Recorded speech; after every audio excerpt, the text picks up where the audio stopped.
Hello and welcome back to Serie, a Spotlight. We're your hosts Jake and Matt. You know what time it is!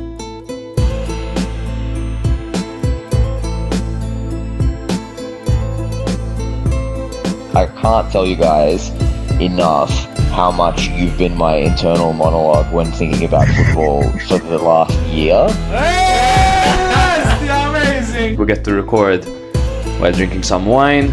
Jake and I will have a very special soft spot for Saturday. we love him. We love him. Stop zooming in on Allegri's face, bro. You're gonna make How me are you break. exposing me? Because you're gonna make me break. Man.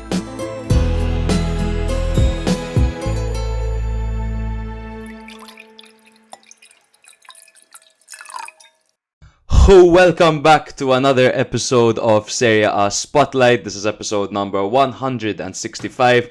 We're your hosts Matt And Jake. here to tell you guys all about Matchday 29, as there are now just 9 games left in this Serie A season, brother. We're at this stage now. 9 finals for many teams. 9 finals, particularly for Inter. For pretty much everyone involved right now. There are like 2 teams, 3 teams in mid-table that don't really have anything to worry about or to aim for. But the league is very much alive from top to bottom. All to play for. All to play literally. for, bro. Except for Monza. Yeah, picking the goal of the week for this week was an impossible task. Well, agreeing on the goal of the week this week was an impossible task, I feel. Now, in my mind, I've chosen one because I appreciated one aspect of it. Well, all of the aspects, but one aspect stood out to me the most. But we were fucking blessed. Firstly, this week was an absolute goal fest. It was the goal show. There were so many top quality goals, so many top quality goals.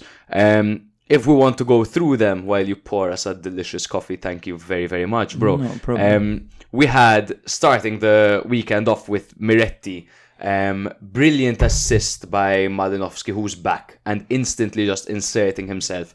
2 fantastic assists, 2 brilliant finishes by Miretti, but it was particularly the first one, ball over the top by Malinovsky to Miretti.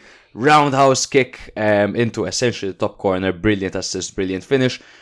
Bonnie fucking destroyed 3 players, just darted between 2, skipped 1 player, cut inside and just hit it top bins. Brilliant goal. It just shows how well-rounded this guy's game is, Bonnie, and he'll be at a top team next season. I had heard that he's on the way to Napoli, and I really see him fitting into their system. We'll discuss that in more detail because I'm not so sure in the Lecce segment. Sorry, in the Parma segment. Okay, sure. Duda just probably top 3 free kicks of the season. Miles out. I don't think it beats DeMarcos from last week. No. Because of the curvature of that goal. But this was just so far out that it was surprising because it was a 1-0 victory over Udinese away from home. Huge goal by Duda. What a fucking free kick that was. Crazy Brilliant. goal. The Slovakian. Pulisic to get Milan back into the game. An assist by Reinders. The technique on that pass. Wow, brother. Wow. The way that his leg moves to pull off that slight curve on the pass to play Pulisic, who was still at such a tight angle. Brilliant finish. 2 Milan's top players linking up. That's exactly what Milan need. They need moments of brilliance, and that's what those 2 players give them. The Fabian goal. Madonna. The play leading up to the Fabian goal. We were talking last week about Atalanta's build-up play for that last goal against Juventus. Grab that shit goal, toss it out of the window, because now we've just seen, to me, the best build-up play we've seen leading up to a goal all fucking season. What play by Bologna, love and sexy magic, and then that cross by Miranda and the header by Fabian towering over Romagnoli. Slam dunk. And then we had Albert Goodmanson, who copy-paste goal from last week against Juventus. Brilliant finish into the... But sorry, this one was against Juventus. Last week was against Napoli. Yes, the consolation goal against Napoli. Huge gap between midfield and defense for Juve. And there's Albert Goodmanson there. It's the last thing you want. It's becoming a theme. Yeah. Which one did you go for, bro? I'm curious. So... I went for Miretti's first goal against Lecce. Oh, wow. Simply because... What? I said, oh, wow, because I wasn't expecting it. You weren't expecting that? No, I wasn't. Okay, so I thought, because you said, oh, wow, when you pulled out the audio. I'm like, what the hell happened? I went for Miretti's versus Lecce simply because Malinovsky's assist was invented. That pass was absolutely out of nowhere for both goals. But the first one, what a ball. And then the roundhouse kick finish, bro, was spectacular to me. I think in terms of quality assists and quality finish, that one takes the cake. Bonnie, of course, great individual goal. Duda, amazing free kick as well. I thought the goalkeeping could have been a little bit better. I thought he dove way too low. If the goalkeeping was better, he might have gotten a hand to it, but not enough to keep it out, I feel. Pulisic against Como, I think is a great goal, but not as good compared to these others, of course. But the assist and the finish, if we're talking about the quality of the assist and the quality of the finish. But I think then directly compared with Miretti's and Malinovsky's, it's a little bit worse, obviously, or the other one's a little bit better, rather. Fabian's goal was amazing when it comes to the link-up play and all that. However, I can't help but feel that Lazio were down and out, and at that point, it was just they were just bullying them, you know. So I think that took a little bit away from it. That one's my favorite. Yeah. I think it added it. I think it was the cherry on top of the cake that was full of cream. Just the build-up play. It's that goal. When I was watching it, it's basically one of the few games I watched this weekend, because on Sunday, where there were all those good games, I had a 3-hour-long show to watch that key was in, which was amazing. But I missed the two biggest games of the week. I watched all the extended highlights, did my reading and whatever, so hopefully I'm well-versed enough. But this was an actual game that I watched, and I was watching it in Valletta, having drinks with a colleague of mine. And it was that goal that watching it, I was just going, oh. It's one of those where every single move, the play, just move after move. You're like, oh my God, if this ends in a goal, it's the goal of the season. At a point, they were showing a highlight of one goal, and then it cuts to them celebrating another goal. Insane. Insane. It was to crazy. The keeper. Where is the keeper? So yes, Italiano obviously made the cover art this episode. We don't know what the episode name will be yet. Goal fest, goal show, but something a bit more of the Italiano job again. Bring it back. Oh my God, that was my favorite. What a title! Italiano. That was episode 3. We also had the talented Mr. Pioli, which was fantastic. Very clever back then. Nowadays, bro, not as clever with our titles. Yeah, a bit more clickbaity. It's been 7 minutes and we haven't thanked our media partners. So I'm going to take time to do just that. So before we dive in, massive thank you to Benevobid for supporting our podcast and for collaborating with us. Do go on their page. You have all the links in our bio to check out their exclusive auctions where you can bid on autographed items for top players, including match-issued kits. And most of the proceeds go to Puttino Cares, because if there's one person that cares in the world, it's Puttino. You know it is. Puttino always cares, and Gaz and Mama are always there. Whenever tells you who cares after you share a fun fact, tell them Puttino cares. Exactly. It's actually for cancer research and all that. But Benevobid do an absolute brilliant job in order to help this community continue to grow. And also, if you guys are like, but are they actual authentic signatures? Check out their Instagram page, drop them a follow, because you could see the likes of Francesco Totti and the likes of Pippo Inzaghi actually signing these kits that stand right behind us on display right now. Few bids are in at the moment, so go get your bid in early, and maybe you'll just walk away with a match-issued signed kit. So hit the link in our description and get your bids in. That's Benevobid. Yes, sir. Of course, if you guys are new here, make sure to support us as well. We're the best. And follow us on Instagram, TikTok, Twitter, and YouTube, and rate us 5 stars on Spotify or wherever you get your podcasts. We do episodes covering each match day and have weekly bonus tactical analysis episodes called Tactics Imperium by John Leah. We also have a blog on our website if you prefer visual aid to your tactics.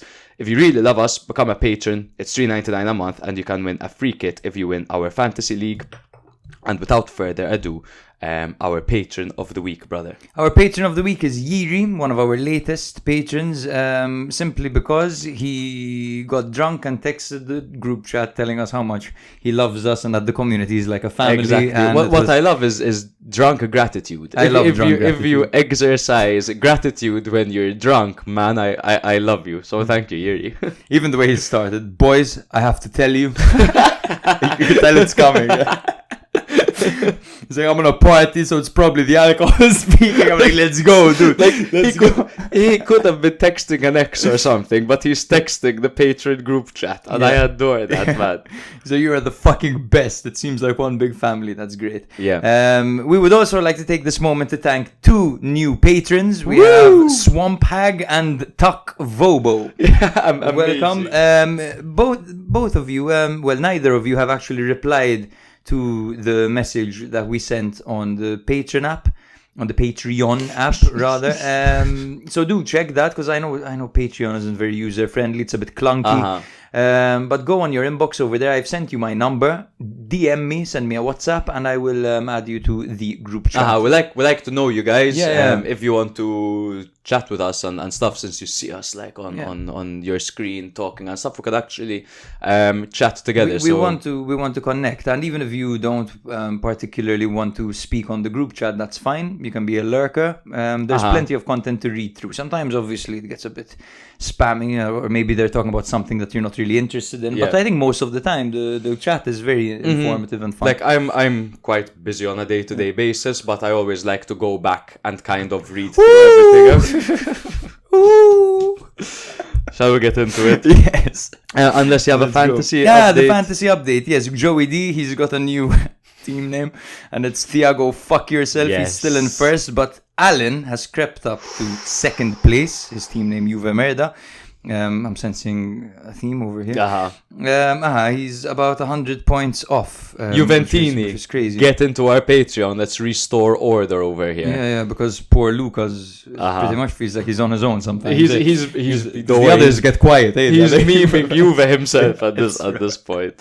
Luca. Shall we start with who shall we start with? You have a rundown, right? So I have a rundown.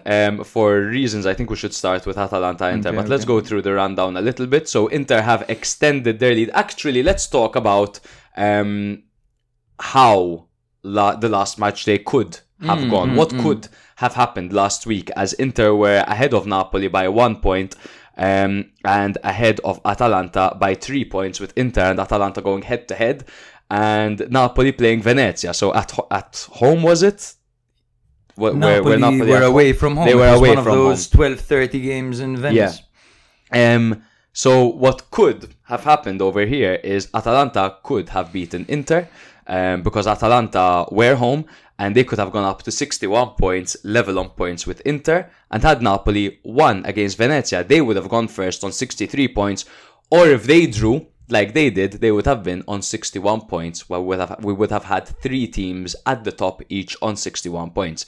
But that's not what happened at all. And what happened is that Inter have extended their lead at the top of the table over Napoli and Atalanta after completely dismantling and, in my opinion, humiliating La Dea with the score of 2-0 in Bergamo.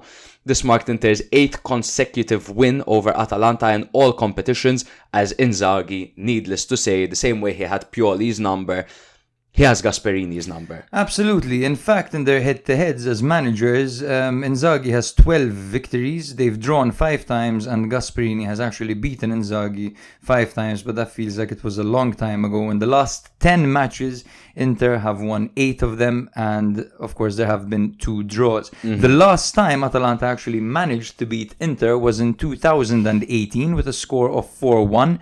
And that's when Hatteber, Mancini, Jim City, and Papu Gomez scored. You could see the attacking trident of Gomez, Ilicic, and Zapata against an Inter that featured Asamoah, Miranda, Skriniar, and D'Ambrosio at the back. 3 of Politano, Icardi, and Perisic. Yeah, that's amazing. With Gagliardini, Vecino, and Brozovic in the middle. So Inter were nowhere near as good as they are nowadays, of course. If you want to see maybe the stylistic battle between Gasperini and Inzaghi, do go check out our latest Tactics Imperium episode by John Leah, who breaks it down very well, and you could see how each manager has approached this game.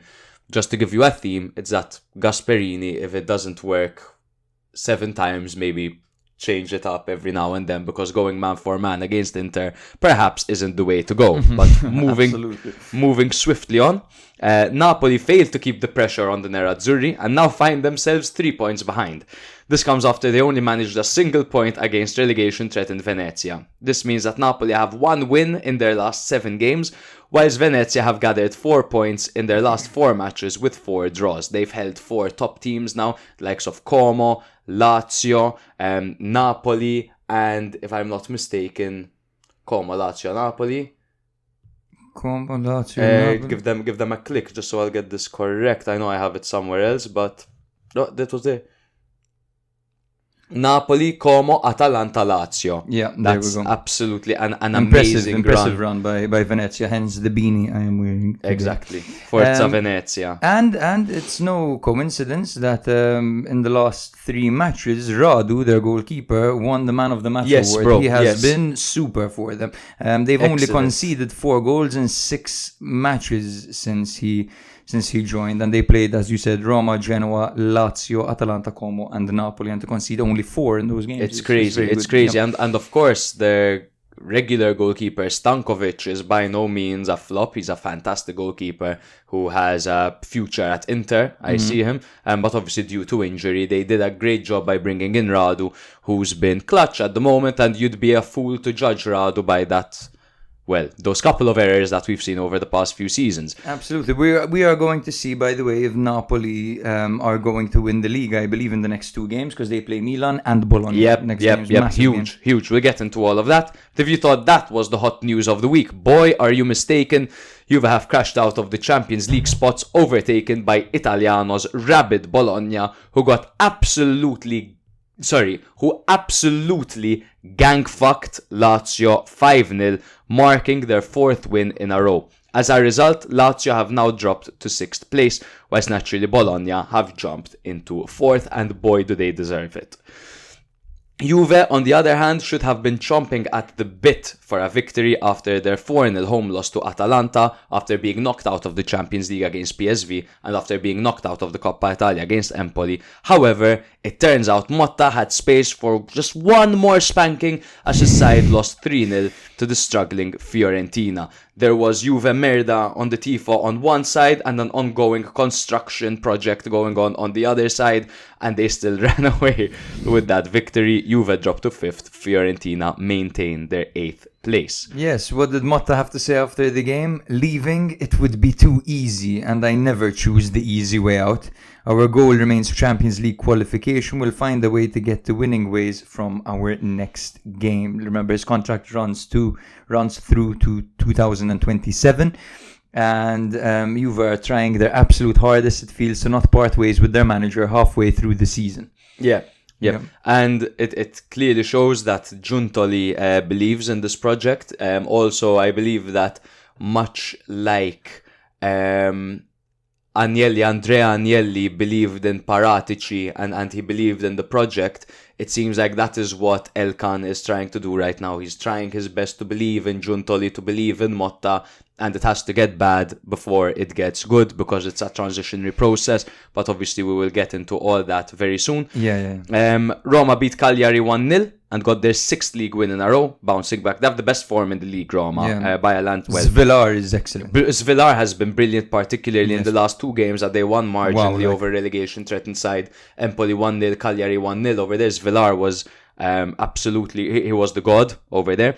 They bounced back well after their disappointing defeat to Bilbao, where Hummels threw away the game for them. Unfortunately, lost the ball at the back, brought the player down, got sent off immediately. And then Athletic Bilbao, they smelt blood with the 2 Williamses.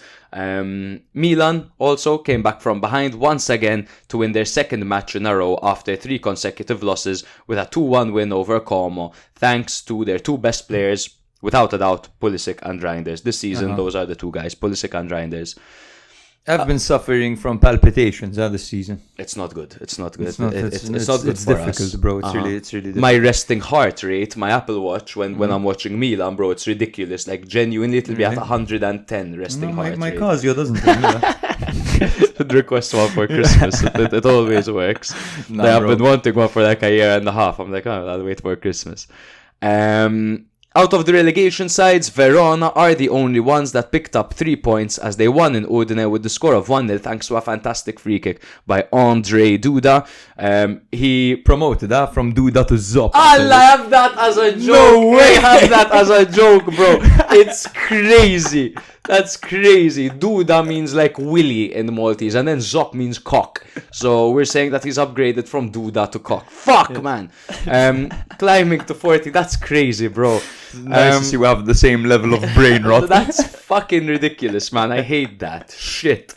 They climbed to 14th, 7 points ahead of 18th, and actually level on points with Como. So that's how their season is going. Insane. It's insane, but let me tell you why. We always say Como good and we always say Verona bad. Because Como actually have some consistency where they drew 8 games, won 7 and then lost 14. Verona have only drawn 2 games this season. Verona have drawn 2 games. They won 9 and then they lost 18. And they conceded 58. They conceded 58. So they get spanked and they get spanked and then they get spanked. But then they never draw and they win a couple of games. Good on them. They've sorted out their defense and it's made a massive difference. Huge difference. Ever since I said Zanetti loves to get fucked up the ass, basically. He's really put a cork up there and stopped it. Otherwise, Lecce lost to Genoa, Monza and Parma drew, Empoli lost to Torino, and of course Venezia held Napoli as they continue slowly, with Lecce dropping all these points, with Parma dropping all these points, with Empoli dropping all these points. They're slightly creeping. They're now 5 points from safety, with some huge games upcoming for Venezia. Come on, Venezia! Come on, Venezia! Come on, Venezia! Or just come where you want, to be honest. We shouldn't come on Venezia. The water levels are rising. Exactly, man. If anything, whatever. Let's start, bro. Yeah, I think the best thing to do. I know we want to start off with the trashings and spankings. Big game of the week, Sunday, 8:45 p.m. Atalanta Inter. What do you think? Yes. Shall I get in on that? Let me take a breather. So Inter, of course, defeated Atalanta 2-0 with a classic, typical, well-executed tactical plan by Inzaghi against Gasperini. They pressed aggressively, they played man-to-man from the start, they disrupted Atalanta's build-up. Gasperini's team, of course, they failed to maintain control and the frustration eventually did lead to 2 red cards, one from Ederson and one from Gasperini in the final minutes as they totally imploded. Ederson's red card came at 1-0 down in the 80th minute and there was nothing happened, like there was no foul. It was purely dissent. Yeah. Dissent and a sarcastic applause. In the face of the referee, it was like... Yes. I have a list over here of some things that are not as hot as Ederson's head. Plasma torches. Molten steel. The Earth's core. The sun and Sydney Sweeney. Oh, yo. Yeah. That one I'll challenge. I don't know, after what I saw.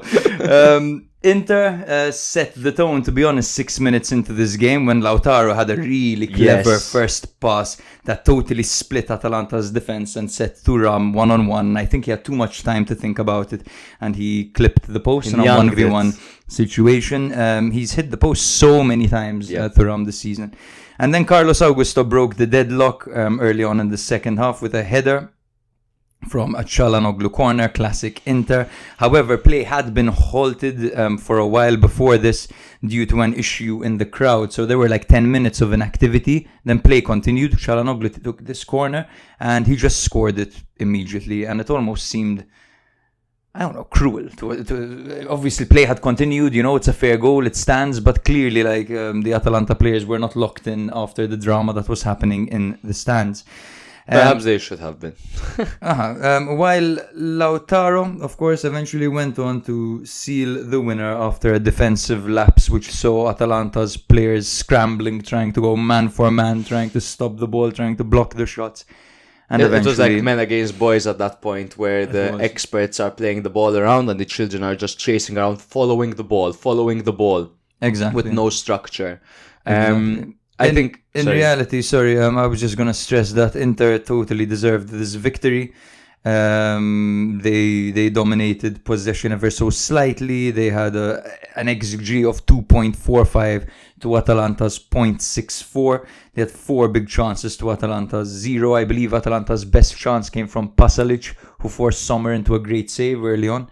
How are our XGs different, man? What's your It's the XG? same platform, 1.67 for Inter. I'll double check the site. That's maybe. pretty crazy. That is wild. What Maybe the it's like first half or heck? second It could half. be. Yours. Let's take a look at that. We'll In the have a meantime, look. your opinion? In the meantime, bro, I think as I said earlier, it's clear that when it comes to You've got second half, bro. I've got second half. Yeah, because all is 2.45. Oh god, I probably have that for all of them. Then that's a Or leave that to disaster. me. I've got Nice. them. I think again, I can't stress enough how I feel like Gasperini should really take a look at this issue that Atalanta have when playing Inter, because this is getting ridiculous now. 8 losses in a row. At least Pioli would try something different, going 3 at the back, shifting to 5 at the Took back. him a and while, doing all but this yes, and that. agreed. I think that Inzaghi was smart and he made smart alterations. I thought having Pavard on Lookman and blocking that spot where Lookman tries to exploit, he was excellent over there. You see that last week Juve made the mistake of playing Gatti in the Lookman area, but Pavard in the Lookman area, he was flawless. I thought he was fantastic. I thought Acerbi did not put a foot wrong, and he absolutely pocketed Retegui. And whenever you put a world-class striker up against Acerbi, he does that. He has a tendency of doing that. And I think Inter showed us over here that Inter aren't at their best this season. They're a step behind where they were last season, but still a step ahead of the rest, man. A step ahead of the rest. I feel like they deserve to be in the position that they're in because they know how to win games. They're street smart. Mentality monsters. And it looked like in this game, some of the players that were struggling in recent history are turning the page and looking a bit better. I thought Barella was excellent in this game, whereas he looked a bit worse for wear in the past few fixtures. Back at it as well. Çalhanoğlu's properly back. Lautaro Martinez obviously got a goal, and those defense splitting passes that he was playing, he was absolutely on top of it. With DeMarco injured, I thought Carlos Augusto has been putting in a shift week in, week out. It's just what we saw in this game was synergy. We often discuss Inter's depth when it comes to the midfield and the strikers as somewhat problematic. This one department over here on the left is absolutely incredible for Inter, because Carlos Augusto actually has strengths that DiMarco lacks, Exactly. and vice versa. Like being at the far post, heading the ball in. They are both excellent wing backs in their own regard, and they both suit the system well. Carlos Augusto, of course, fills in that left centre back role more and gives you more in the box on set pieces, while DiMarco can actually deliver them. I think Carlos Augusto is one of the most underrated players in this Inter team.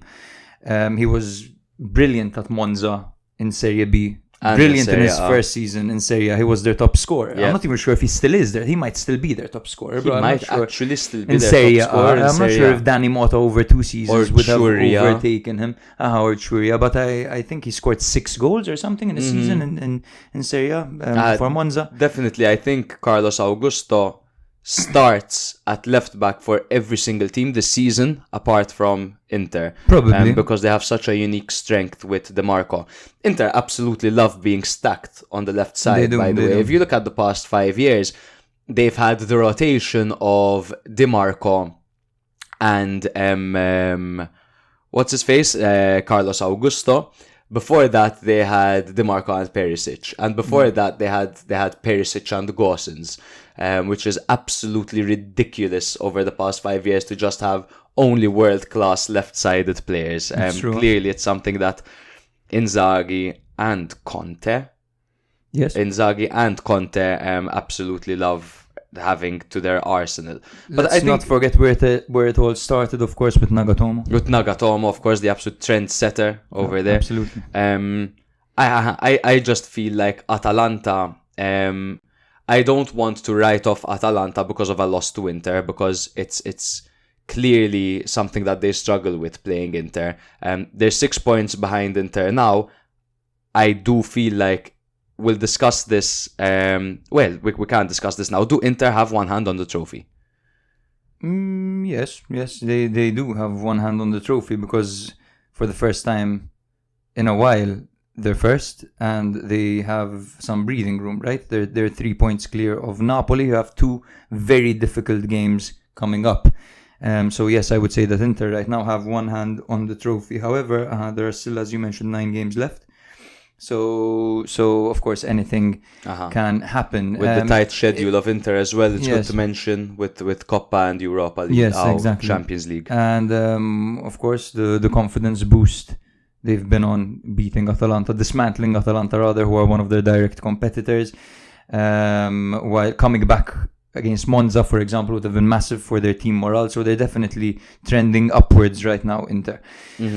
I think that it's more of a disappointment on Atalanta's end, because I really thought they were going to try a different approach, man. I really thought that maybe with the opportunity to win the Serie when they're actually fighting and they have a 6-pointer like this, I thought that Gasperini would try something new. I really thought that they would come out with some new ideas, but I was very disappointed with what I saw, to be honest, from Atalanta. I thought they looked quite flat. Acerbi totally took Retegui out of the game. Yep. What a performance, bro. I can't fucking praise him enough, Acerbi, man. He comes and he goes because of his injuries nowadays and his fitness and all that, but when he's available, I think he's Italy's best at the moment when it comes to a man-marking centre-back, like that type of defender who suffocates you. There's no one like him in Italy. He's perhaps the only old school Italian defender that is left in the game. If we're talking the way Chiellini used to play, the way Nesta used to play, and all these greats, Acerbi is that kind of guy that when he's up against a top striker, he's constantly just got his hand on his shirt. And just constantly he makes his presence known. And man, I can't stress at that age to still be that top centre back. Only the Italians do that. Some Brazilians as well, with Thiago Silva staying at the top of his game at that age. But Acerbi, just the storyline of him, even the fact that he beat testicular cancer, and is playing at this level. He struggled with alcoholism when he was at Milan as well. And to be fucking 37 or however old he is and putting in these performances. Bro, in Maltese we say Nechilu il Cappell. I'll take my hat off for him, because absolutely ridiculous performances he puts in when his team needs him the most. First name on the team sheet. Also, shout out to Baston, he got a red card. We didn't mention that. Yes, he got a red card at the end. Quite the loss for them, but not the most devastating thing in the world. No, absolutely. Just checking Acerbi's age. He is 37. 37, wow. Bang on. 1988, 10th February. He should absolutely start for the Italian national team. Now that's an interesting debate, because I definitely think he should be in the squad, and if he's at his best, he should be starting. He should start. Yes, because the others can learn a lot from him. I think having him in the camp is very important, to be honest. There's no defender as good as him. Now we're gonna see Spalletti with Di Lorenzo centre back and that 3 at the back system. I'm gonna start swearing my ass off. So the question is, bro, why do Atalanta struggle so much against Inter? And I've prepared just a short paragraph on this. So Atalanta struggle against Inter because of their man-marking system. It's vulnerable against Inter, especially because of their fluid possessional play, right?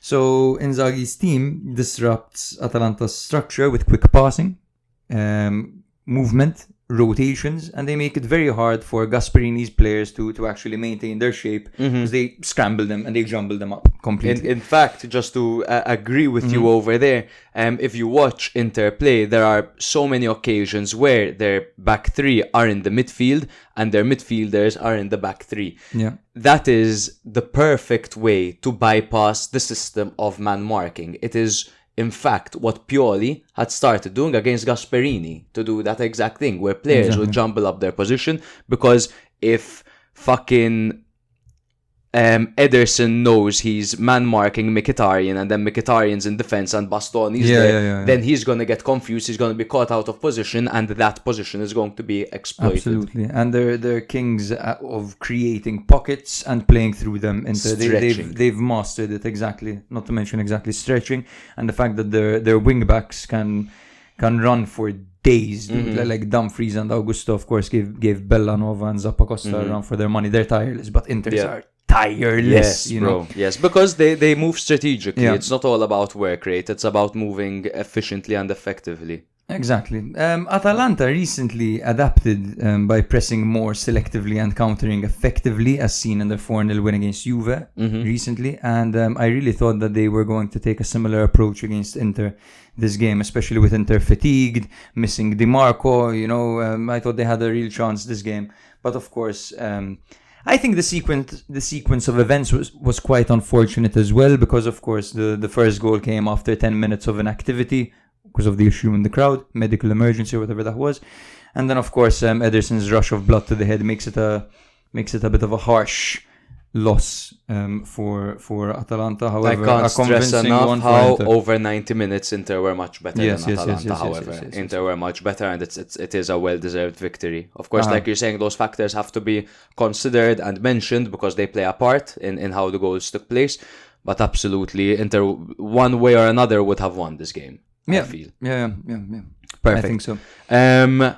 Inter, one hand on the trophy now as they lead the charts. They're 3 points ahead of Napoli, 6 ahead of Atalanta, as we now move on to the team that just keep on disappointing themselves. Napoli, as they draw 0-0 to Venezia, brother. Speaking of disappointing themselves, one last thing about the Inter game that I did not mention after your beautiful transition. We'll just go back. Fucking hell. Frattesi had a massive miss. Yes, mention bro. it. One-on-one, great save, but that was a massive miss. I thought he scored. Thank God, because he was against me on Fantan. It would have fucked me. It would have fucked me, and I won. So that's good. Amazing. I won't do the transition again, but yep, Napoli 0, Venezia 0. Napoli, we've seen them, they lined up the same way they've been lining up more recently with their 4-2-3-1 transitioning into a 3-5-2 with Spinazzola going very wide and offensive, Politano going very wide and offensive, Di Lorenzo fitting into a 3 at the back with Raspadori and Lukaku. Raspadori really linking the midfield to attack alongside McTominay, but also being that shorter figure alongside the more sizable Lukaku, which gives them great balance up front.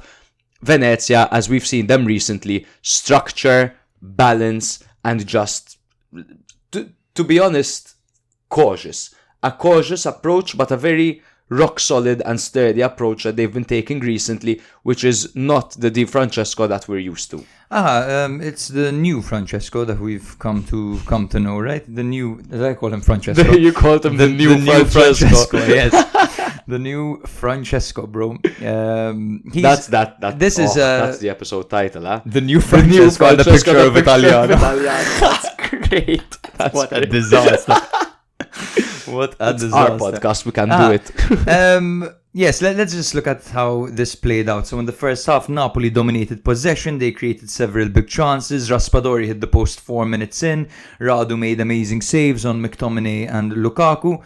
Venezia sat deep but had moments where they almost scored as well with Perez and Fila. Of course, Meret saved Perez's effort, and Fila had his ball cleared off the line by Rahmani. Excellent defending by Rahmani. Defending, yes. You look at there's an angle on the extended highlights from behind the goal, and you see it was actually quite last ditch. And the way that he read that was superb to get the ball. That would have been Fila's first goal since joining in the winner. Second half came along. Napoli continued pushing. They won multiple corners. This time, though, they really struggled to break down Venezia's compact defense. I thought they were much better in the first half, Napoli.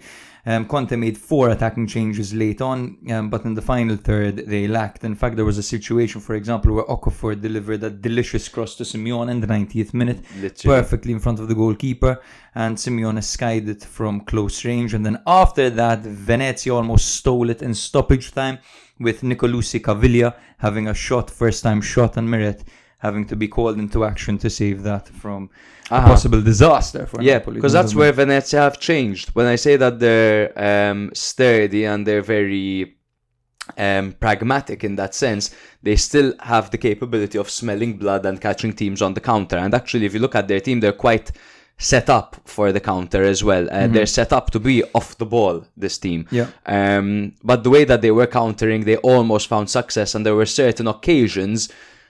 I would go so far as to say that Venezia could have won this game. Yeah, of Venezia course, could have of course, absolutely they won could have this won game, this game. which is harsh to say because Radu was called into action 7 times. He had seven great saves, 7 top saves. He was absolutely on top of his game. But I just feel like the quality of chances that Venezia had was slightly higher than the quality of chances that Napoli had. Yes, no, it could have gone either way, totally. Venezia were really good on the counter, I thought. And these 12:30 games are proving to be very, very challenging in Venice. The crowd is totally up for it. They provide quite a difficult atmosphere for the visitors to play in. Apparently, the pitch is dry, according to Conte. Conte said that the pitch was not watered, and he was wondering if that was done on purpose, or hinting that was done on purpose. It's not for illegal. the ball to move more slowly. It's not illegal. And that would explain, for example, how they managed to slow down Atalanta as well in their own stadium. True. There are different things, and this is, it's classic football. Yeah. If you're hosting Pep Guardiola's Barcelona, don't cut the grass just a few days before, and don't water it so that the ball moves slower. If you want to move the ball around quickly and you want to dominate at home, cut the grass and water it so the ball moves around. Exactly.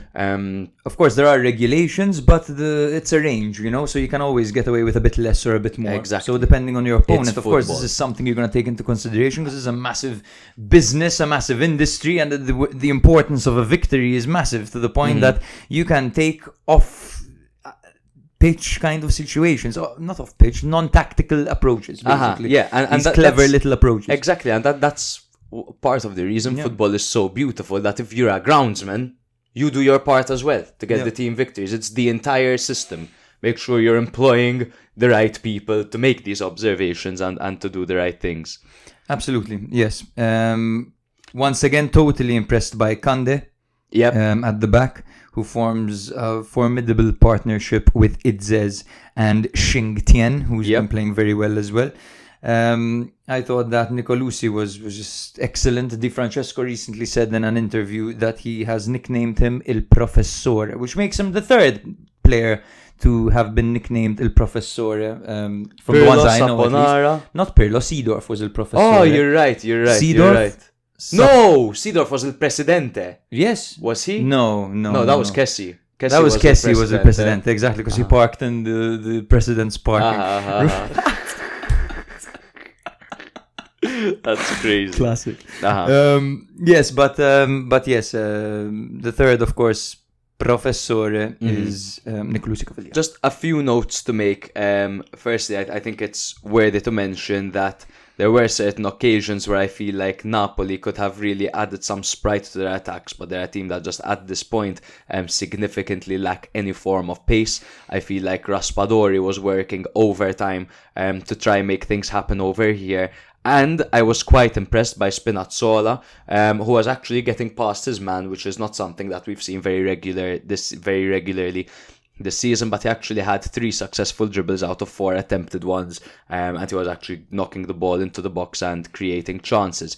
Of course, Scott McTominay remains one of their main goal threats, as he and Raspadori from the central positions were creating everything really for them.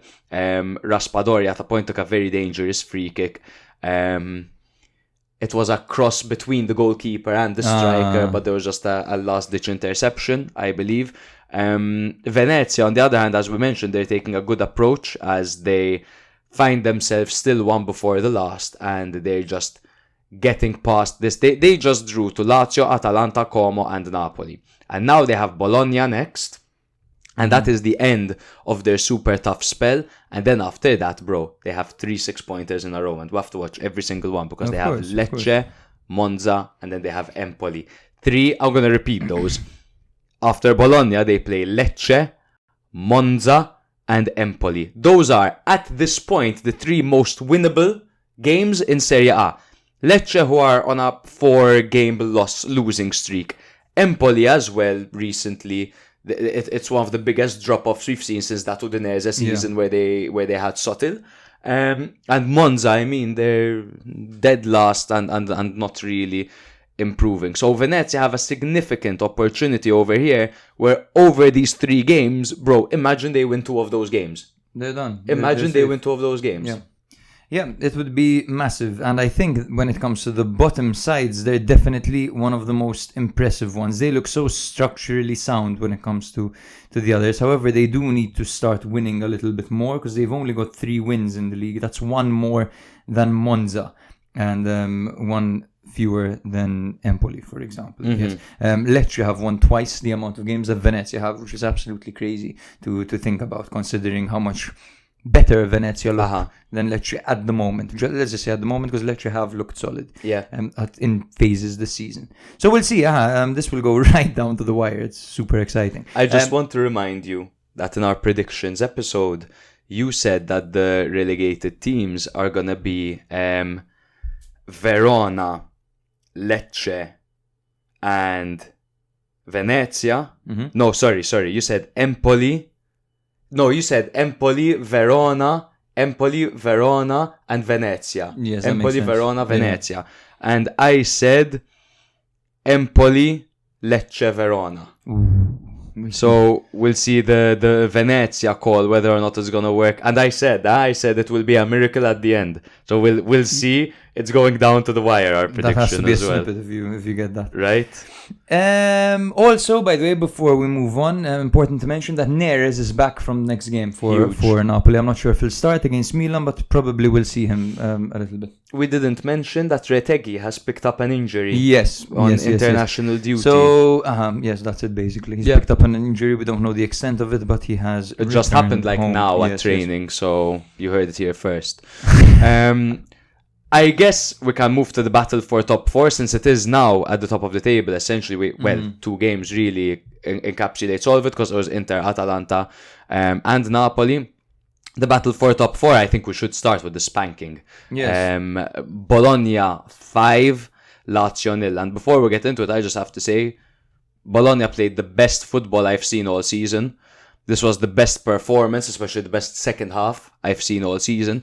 They are such a young, energetic team, full of maturity, and just constantly have the team in mind. They are a team of players that play for the club, that play for the manager.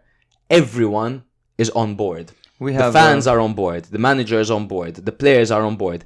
Everything is working for Bologna.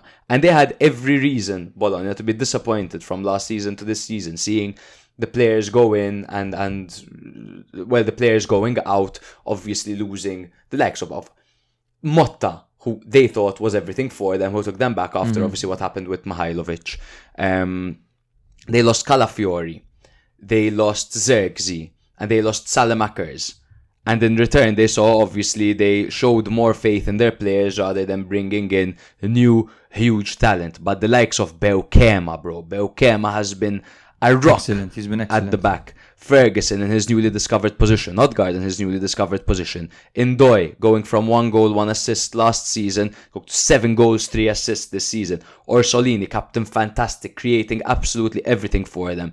Castro is, at this point, as good as Zirkzee was last season, man. Yeah. When it comes to 8 goals, 8 assists, I mean, it's very... Madonna, 8 goals, 8 assists is fucking mental, bro. And that's... I have a lot to say about Bologna, to be honest. They are a team that is managed by someone who is absolutely obsessed with the game, someone who transmits his philosophy and his passion to the players on the pitch. He is almost a puppeteer on the side, a ventriloquist, whatever. The players are, as you said, a group of selfless individuals who prioritize winning and who take on the values of the club and their manager and wear it with pride, to be honest with you.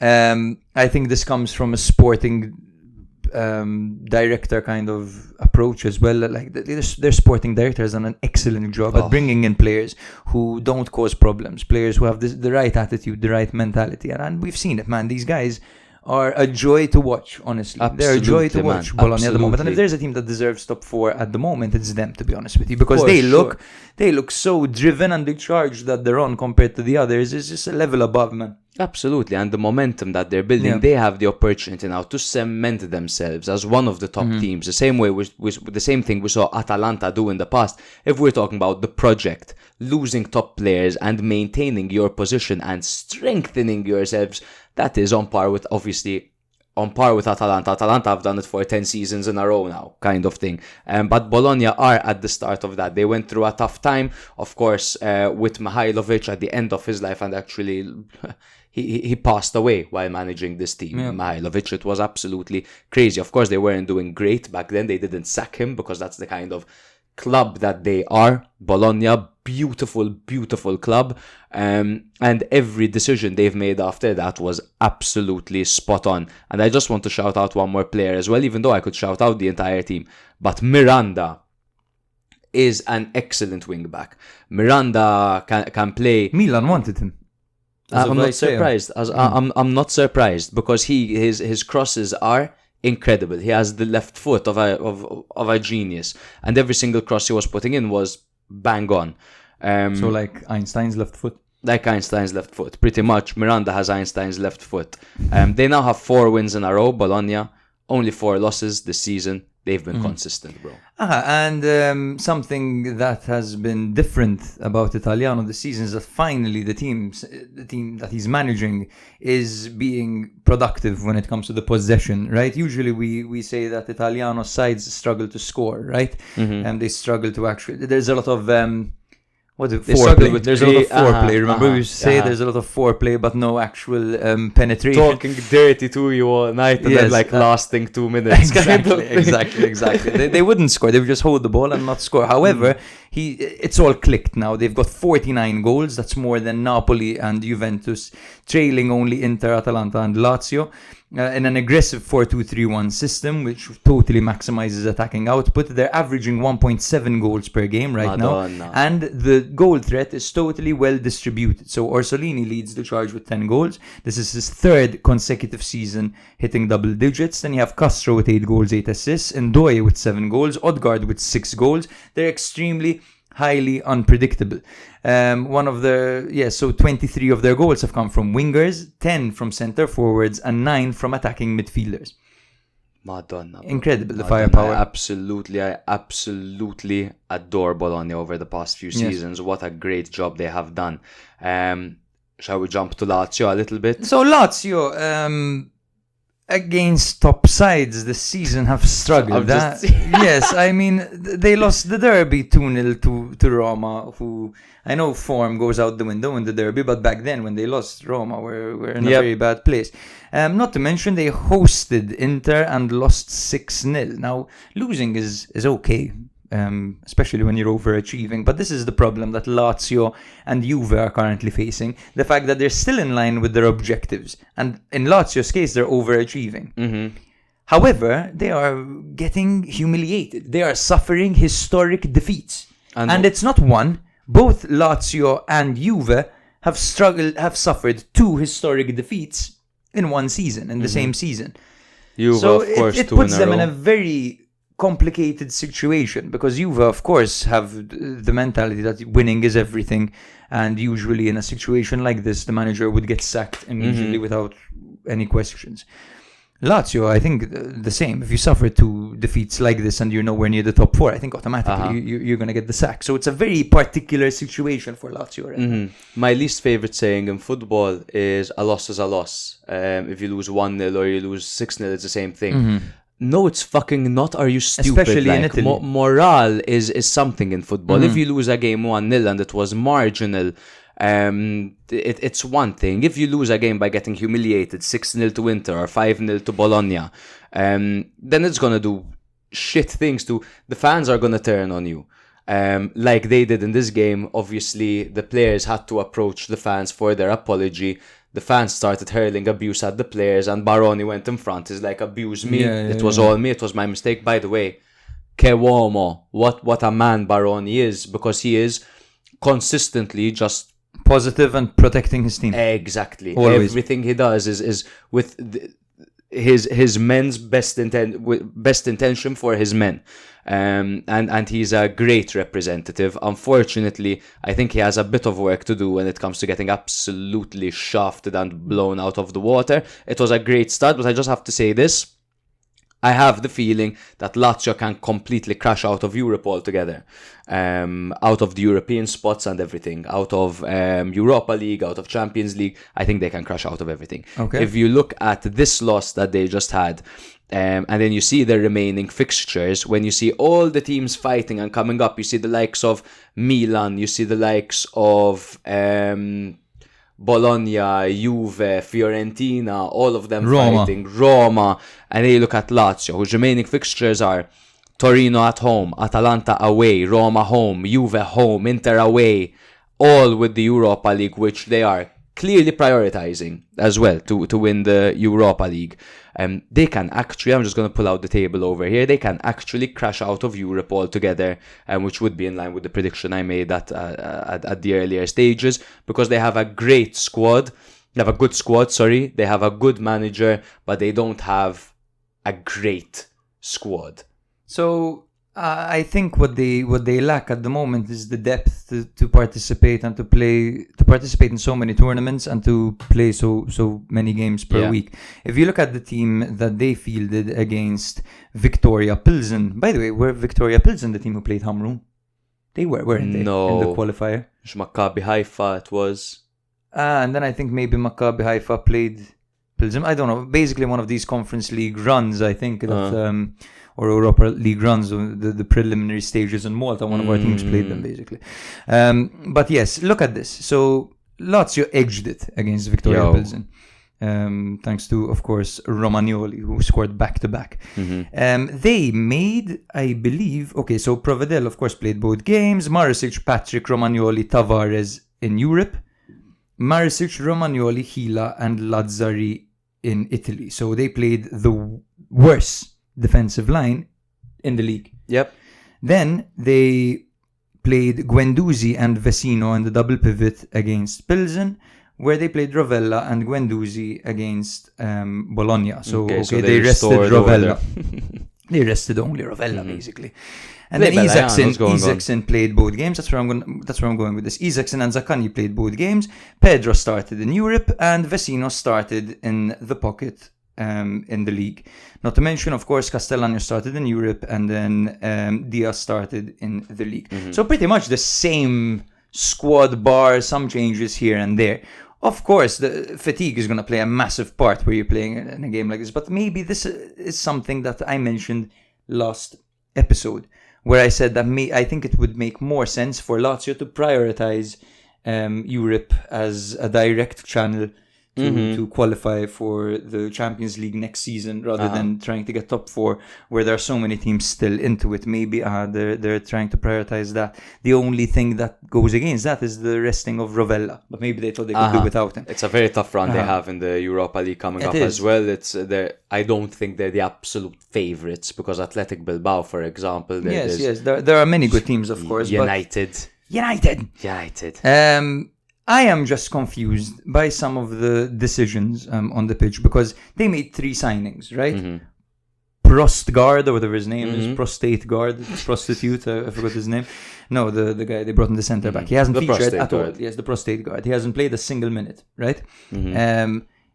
What's his name? Ibrahimovic, who was brought in and played like 90th minute, or something. He played like less that. than like 10 minutes, I think. And same as Belayan. And then Belayan, who's played the most but has barely featured as well. So you bring in these 3 players.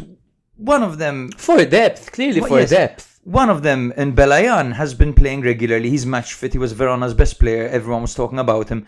You could fit him in here and there. You know, I find it bizarre how he's not being utilized. And then, not to mention, you have the likes of Luca Pellegrini, who...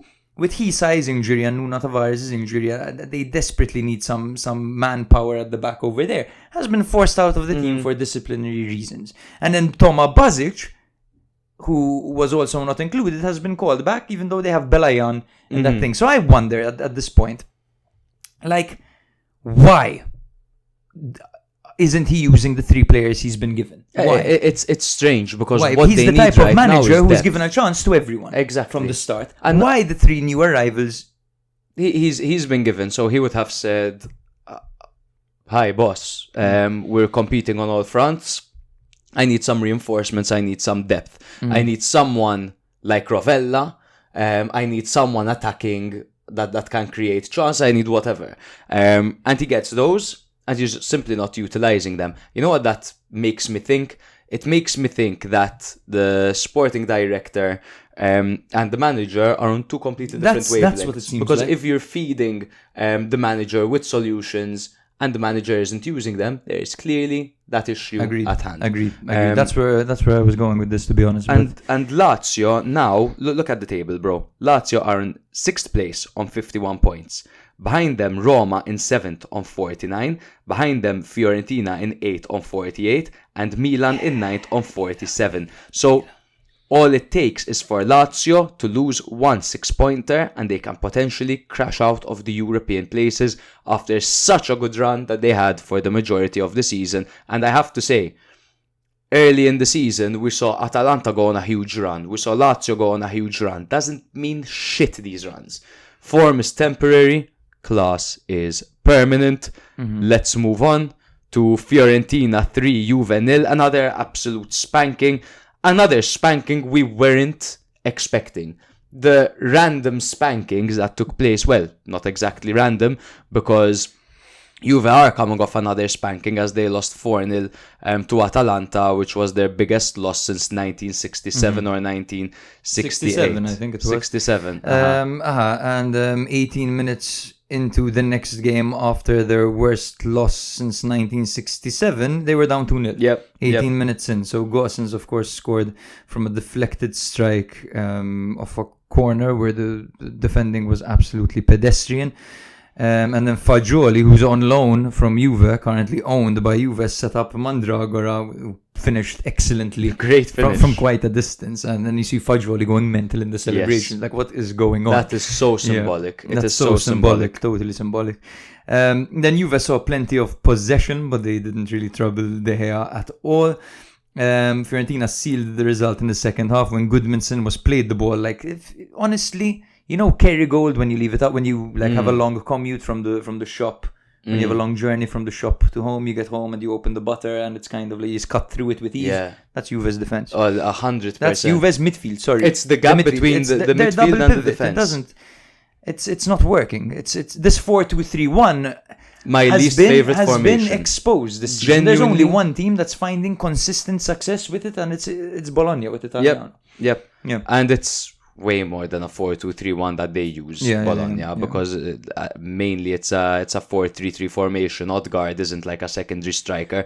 The way that they've using... got like clones in the middle. Cope Miners, they're using him so close to Colomwani. It's so out of character for him to be that high up the pitch.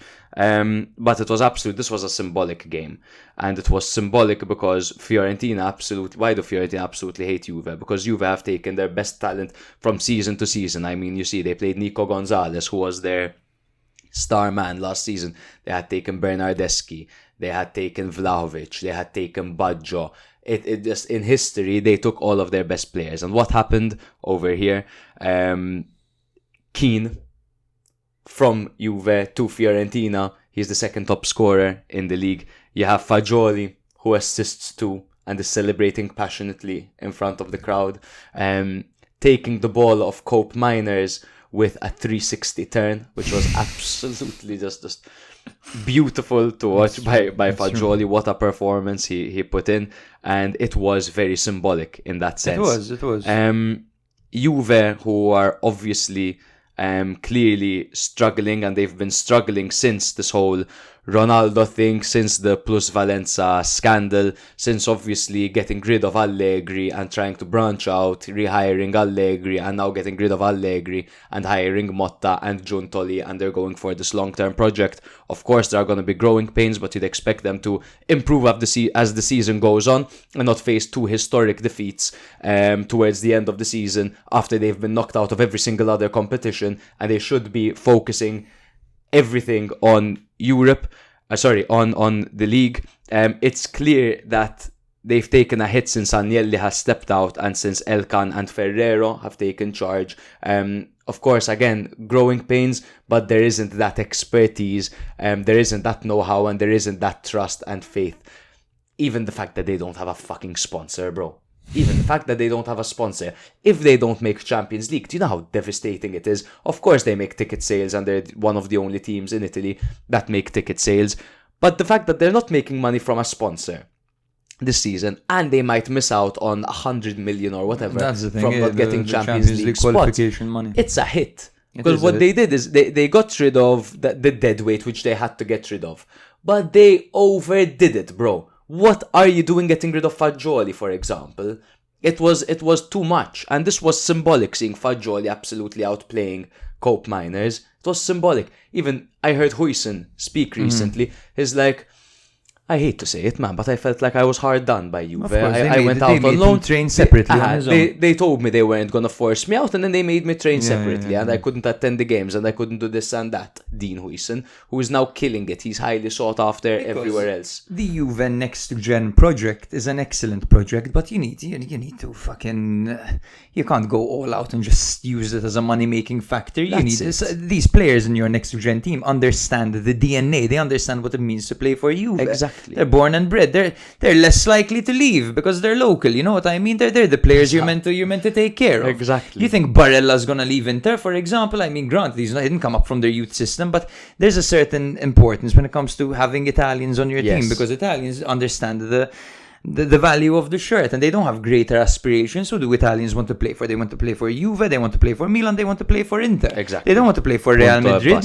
You know, that's it. So you get almost these perks from fostering this talent, and you've got all this talent coming up. Granted, sell some of it for that plusvalence of you're so obsessed with your freaking capital gains. Yep. But then keep a player or two who understands the weight of the shirt, because I'm looking at the starting 11 of Juve, and I'm seeing a bunch of noobs. Yeah, a bunch of newbies, dude. A bunch of people who don't get it. Like, Kelly, a bunch of people who are probably studying the lyrics to the anthem still. Literally, you know what I mean? 100%. 100%. That's it. You need to come up with a bit of balance, man. And that's why it's important as well. Danilo, okay, wasn't a great player, but maybe you keep him around, man, because he's seen the great days. It was very manager mode. I agree. Get rid of the dead totally weight. It was manager mode. Well needed, but it was so manager mode. It was extreme. Getting rid of everyone and bringing in everyone. Yes. That's the only solution. They went in with a clear depth issue at the back. That one defensive injury in Bremer. Now, okay, he's the best defender in the league, Bremer, one of the best defenders in the world. But you lose one defender and you end up conceding fucking 3 goals a game. Absolutely. Like, it's ridiculous. You can't completely crumble like that as a team, which goes to show, of course, it's a long-term project because they brought in young players. They brought in Douglas Luiz. They brought in Cope Miners. These are players that are still entering their prime. And that's, at least Cope Miners knows the league. Nico Gonzalez knows the league. Now they have to see what they're going to do with the striker situation, because Vlahovic is on his way out and Colomwani is on a dry loan. And let me tell you what, if anyone's expecting Juve to keep Colomwani, they can forget it, because the wages he's on at Paris Saint-Germain, who bought him for 80 million, I doubt that's going to happen, even though PSG do shit business.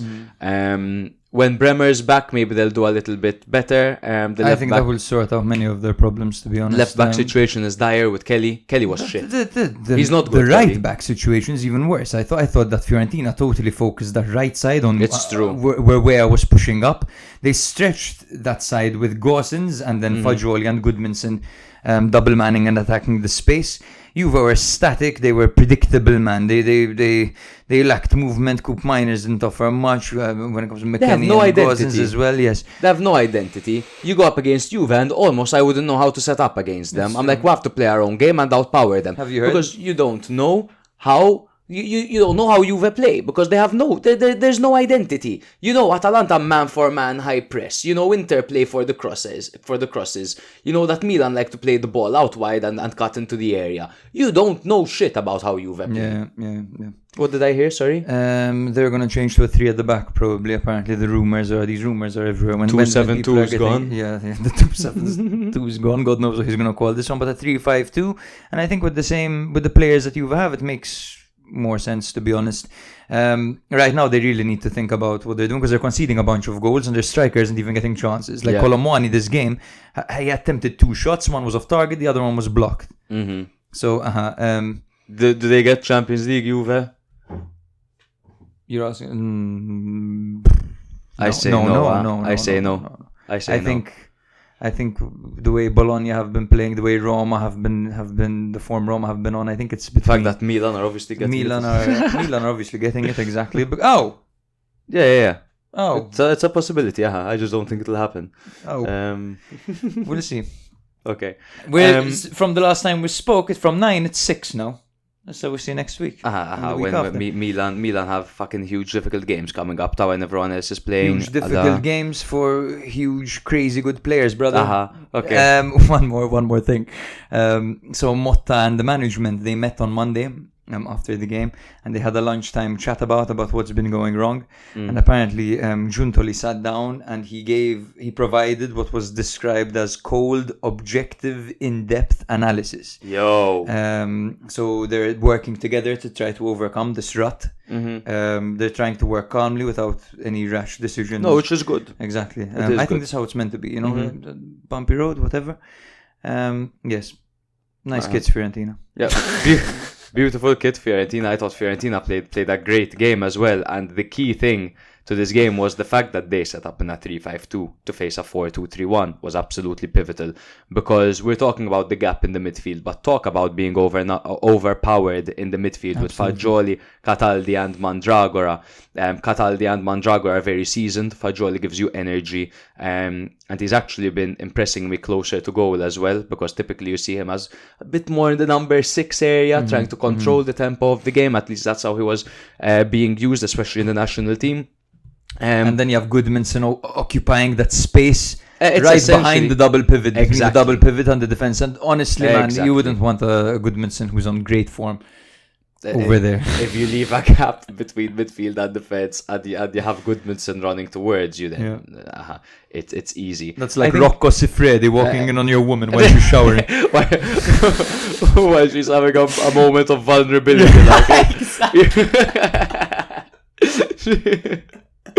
Fucking hell, you've just had an argument with your wife and Rocco Siffredi stumbles upon herself. Oh shit. Pleasuring herself. Fiorentina, on the other hand, this game said a lot more about Juve than it did about Fiorentina, but it at least showed us that Fiorentina have the capability of smelling blood and they still have a victory in them. Let's keep in mind, Fiorentina are still going through a tough time. Hopefully this is the thing, well, as Milan fans, not hopefully, but this could be the thing that takes them out of the tough time. I just want to pull out... not here, bro. I'm just going to pull it out real quick. Fiorentina's form and their upcoming fixtures, because for the top 4 implications, well, for the battle for Europe implications, it's quite important. So form-wise, they've actually, lost 3 games in their last 5, but also have 2 victories, which is huge. And from a points perspective, Atalanta and Milan next. Yep, Atalanta and Milan next. That's what I wanted to know. If you look at their games recently, they lost to Inter, they lost at home to Como, they lost to Verona, and then they beat Lecce marginally 1-0. And then they lost to Panathinaikos, and then they lost to Napoli, and then they beat Panathinaikos and went through, and now they beat Juve at home, which is a win against Juve is the best thing for your confidence. But you saw especially that Atalanta beat Juve and then they lost to Inter. So now Fiorentina need to play Atalanta and then Milan. So huge games coming up. Nothing is settled anywhere in the league, which is classic Serie A, really. Shall we jump to Milan Como? Yes. Just an update on time, bro. We're 1 hour and 12 minutes in. Quite good on time. That's amazing. I think we've spoken for 3 hours already. Hey, it's the coffee, bro. We start fucking... Can you pass me some water, please? No! Fuck Musa. Amazing. Bro!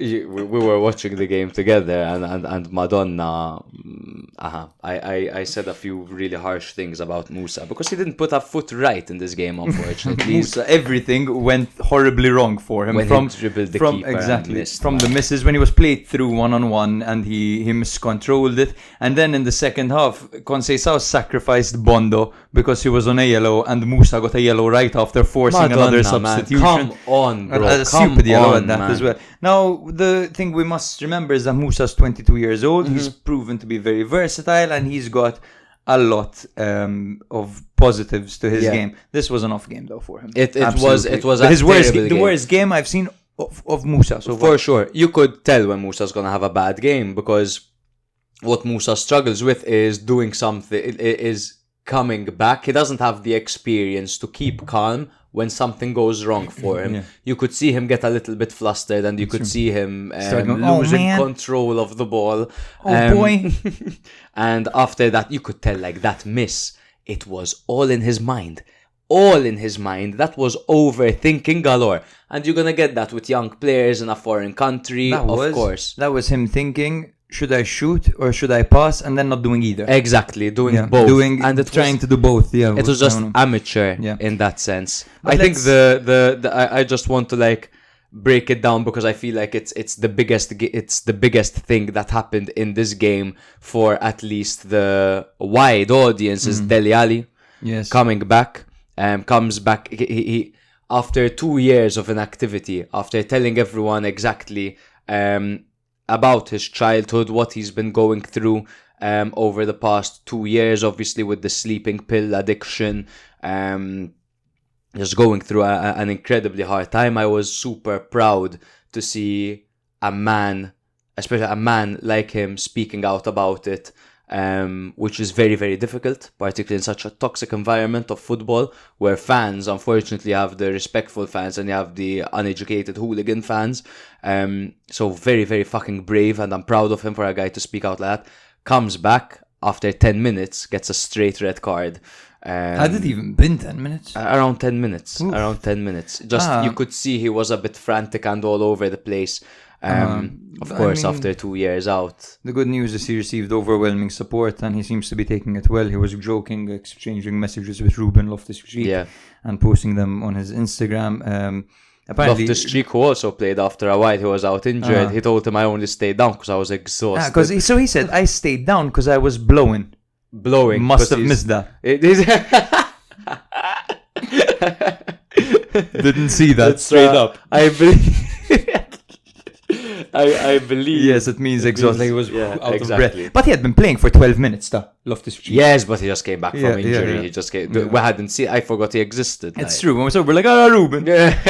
What up, Ruben? So it all started swimmingly for Milan with an early chance, but then they absolutely missed. I thought you were going to mention that the whole thing of Dele Alli led up to Walker trying to stop the referee. That too as well. They tried to What stop do you think the about referee. that? Because people are saying like, Walker, you don't understand. You don't care about the team.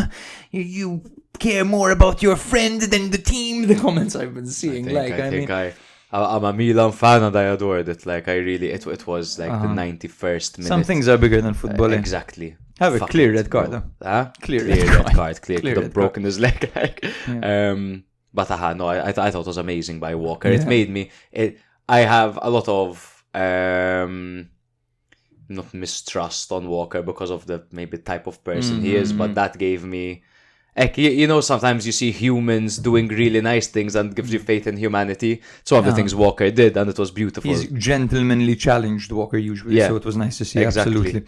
That's a new term I've coined, by the way. Amazing, I like it. Thank you. Sorry, I stopped you. No problem. I just want to say that, of course, it started off with a big Milan miss. That's the way Milan games start nowadays. And then, of course, Dacunia scored in the 33rd minute. Great goal. Lovely team goal with a well-placed shot from outside the area. The fact that I didn't even make our goal of the week nominations just goes to show how crazy this week was when it comes to the goals. Pulisic, of course, pulled one back after Reinders played him through excellently, and then Reinders scored what would be the winner, and then went on to actually miss a golden opportunity shortly after that. And then, of course, there was the whole drama with Dele Alli being sent off, a few more chances for Como, and Milan fans holding their breath, and then eventually a very even game of football, what I felt was an even game of football, came to an end. Now, what was interesting from a tactical point of view to see was that Milan seemed to totally understand that Como were going to come play, Mm-hmm. and they surrendered the ball, bro. Mm-hmm. They said, keep the ball. That's not something that we're used to seeing with Milan. Usually Milan, especially what we got used to with Fonseca and even with Conceição to a certain extent, is dominating the ball, dictating the tempo. Which is not the kind of team Milan should be. Exactly. Milan should be a counter-attacking team with the weapons. With the amount of pace, with the kind of striker that So they I like have this as well. approach. I like it. If you look at classic, when Milan win the big games and they lose the small games, why? In the small games they have a lot of the ball. Big games they don't have much of the ball, It's and true. they counter-attack and they play to their strengths. That's why they beat Real Madrid. That's why they beat Inter. That's why they win most of the games that they win. With that being said, I think one thing you forgot to mention was the Como made it 2-0 early in the second half. And it was Da Cunha disallowed. again disallowed because his shoulder was offside. I Very hate that. slight offside. I hate that. Same, To me, if the arm doesn't count, bro, then why does the arm being in an offside position count? I hate Absolutely. it. I think it's so stupid. And there was a talk at that time of a potential penalty going for Milan. Oh, so yes. from 2-0 going to 1-1, right? That would have been crazy, man. I had the been- would have potential been penalty wild, I forgot about as well. But I think to the people, I heard a lot of other shows and whatever saying that Milan didn't have a good game. I thought Milan had a good game. I thought Milan were, for the majority, the better team. I think they missed chances and I think they played a smart game. I was happy with this by Milan. Did it take, against a very organized Como side, 2 moments of brilliance? I'll tell you what the moments of brilliance were, bro. That ball by Reinders and the finish by Pulisic. That was the perfect showcase of Milan's 2 best players. That ball by Reinders, I want to stress, bro, it's not a normal No, pass. that's absolutely It's mental. not a eh? normal pass. Yeah. The fact seeing it is crazy, and it's then managing to fucking play it like that mental. with the It's- perfect weight on it is It's even crazy. so good. And then the finish by Pulisic, Yeah. oh my god. And Pulisic is great at those finishes. He scored one similar to Output that player. against Alisson, against Liverpool. Yes, output player is the best way to describe Pulisic. After that, Reinders almost scored from a Pulisic assist with that dinked shot Yeah. which just clipped the crossbar. He couldn't believe he missed it. It was a chance. It was a chance. But what properly changed the game? Can I guess what you're going to say? Abraham. Jimenez out, Abraham in. I That ball like by Abraham. Abraham. That I ball. like Abraham. He comes in, you see him, he's fucking frothing. He looks I like Anthony every time he comes Do in. not literally, but actually scary. Anthony, I feel like I can take him. Tammy, no way. He's a bitch, Anthony, man. What the fuck? I hate him. Why do you hate Anthony? Allah, bro. Oh, yeah, he's alright. The Poor guy. allegations allegations? of the Allah sexual Ah, harassment. yes. Oh, I never dislike. mind. And let me tell you what, I just forgot from, about that just from stuff, his my face, I God. believe them, Man, it is good. It's crazy how these stories are forgotten in football. They've become so common, so you forget them. That's No, I hate Anthony, man. Jimenez. So we're talking about. We have nicknames for them, by the way. Jimenez and Jimenez. Let's call Santi the Santi- striker and Santi and Jimmy. Santi and Jimenez. Ooh. I think it's fine. We can surrender. Okay. Or Santi and Alex, bro. Santi and Alex. Okay. Santi be obviously for those who don't know, Santi is the striker. Alex is the I wing don't back. think he's as match fit as he potentially should be. I haven't seen him sprint with Milan yet, He man. constantly looks fatigued. He gets kind of focused out of the game. Now, I know his game mostly is on... He's a finisher, right? He's a fox in the box, and he does look dangerous, and I do envision a future for him where he does score many goals for Milan, because he's clearly capable, and he's settled in quite... Every he hasn't shot hit the he ground takes is on running, but target. exactly, and you can tell he's got this certain confidence and a certain way he shoots. You can tell he's a marksman, and he's a seasoned one at that, despite his relatively young age. However, Tammy, man, when he comes on, offers this entirely new dynamic. And when it comes to the players behind that striker, the fact that you have a player who can play off them the way Tammy does, it's excellent, man. And I think going forward, it's a tricky situation because you don't want to demoralize the new striker you've brought in who hasn't done badly. But you also have a striker there who's changing games and who needs to be rewarded.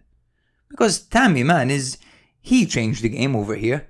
He created so many moments with clever passes, clever flicks. And what one lacks, the other one has. So it's kind of like that Carlos Augusto thing, right? However, It almost makes me want a 4-4-2, man. yes, that's it. Or a 3-5-2 Or a something. 3-5-2. Or- Yeah, it's difficult. But though, 3-5-2, you can't accommodate You two of can't, your you best can't, you players. can't.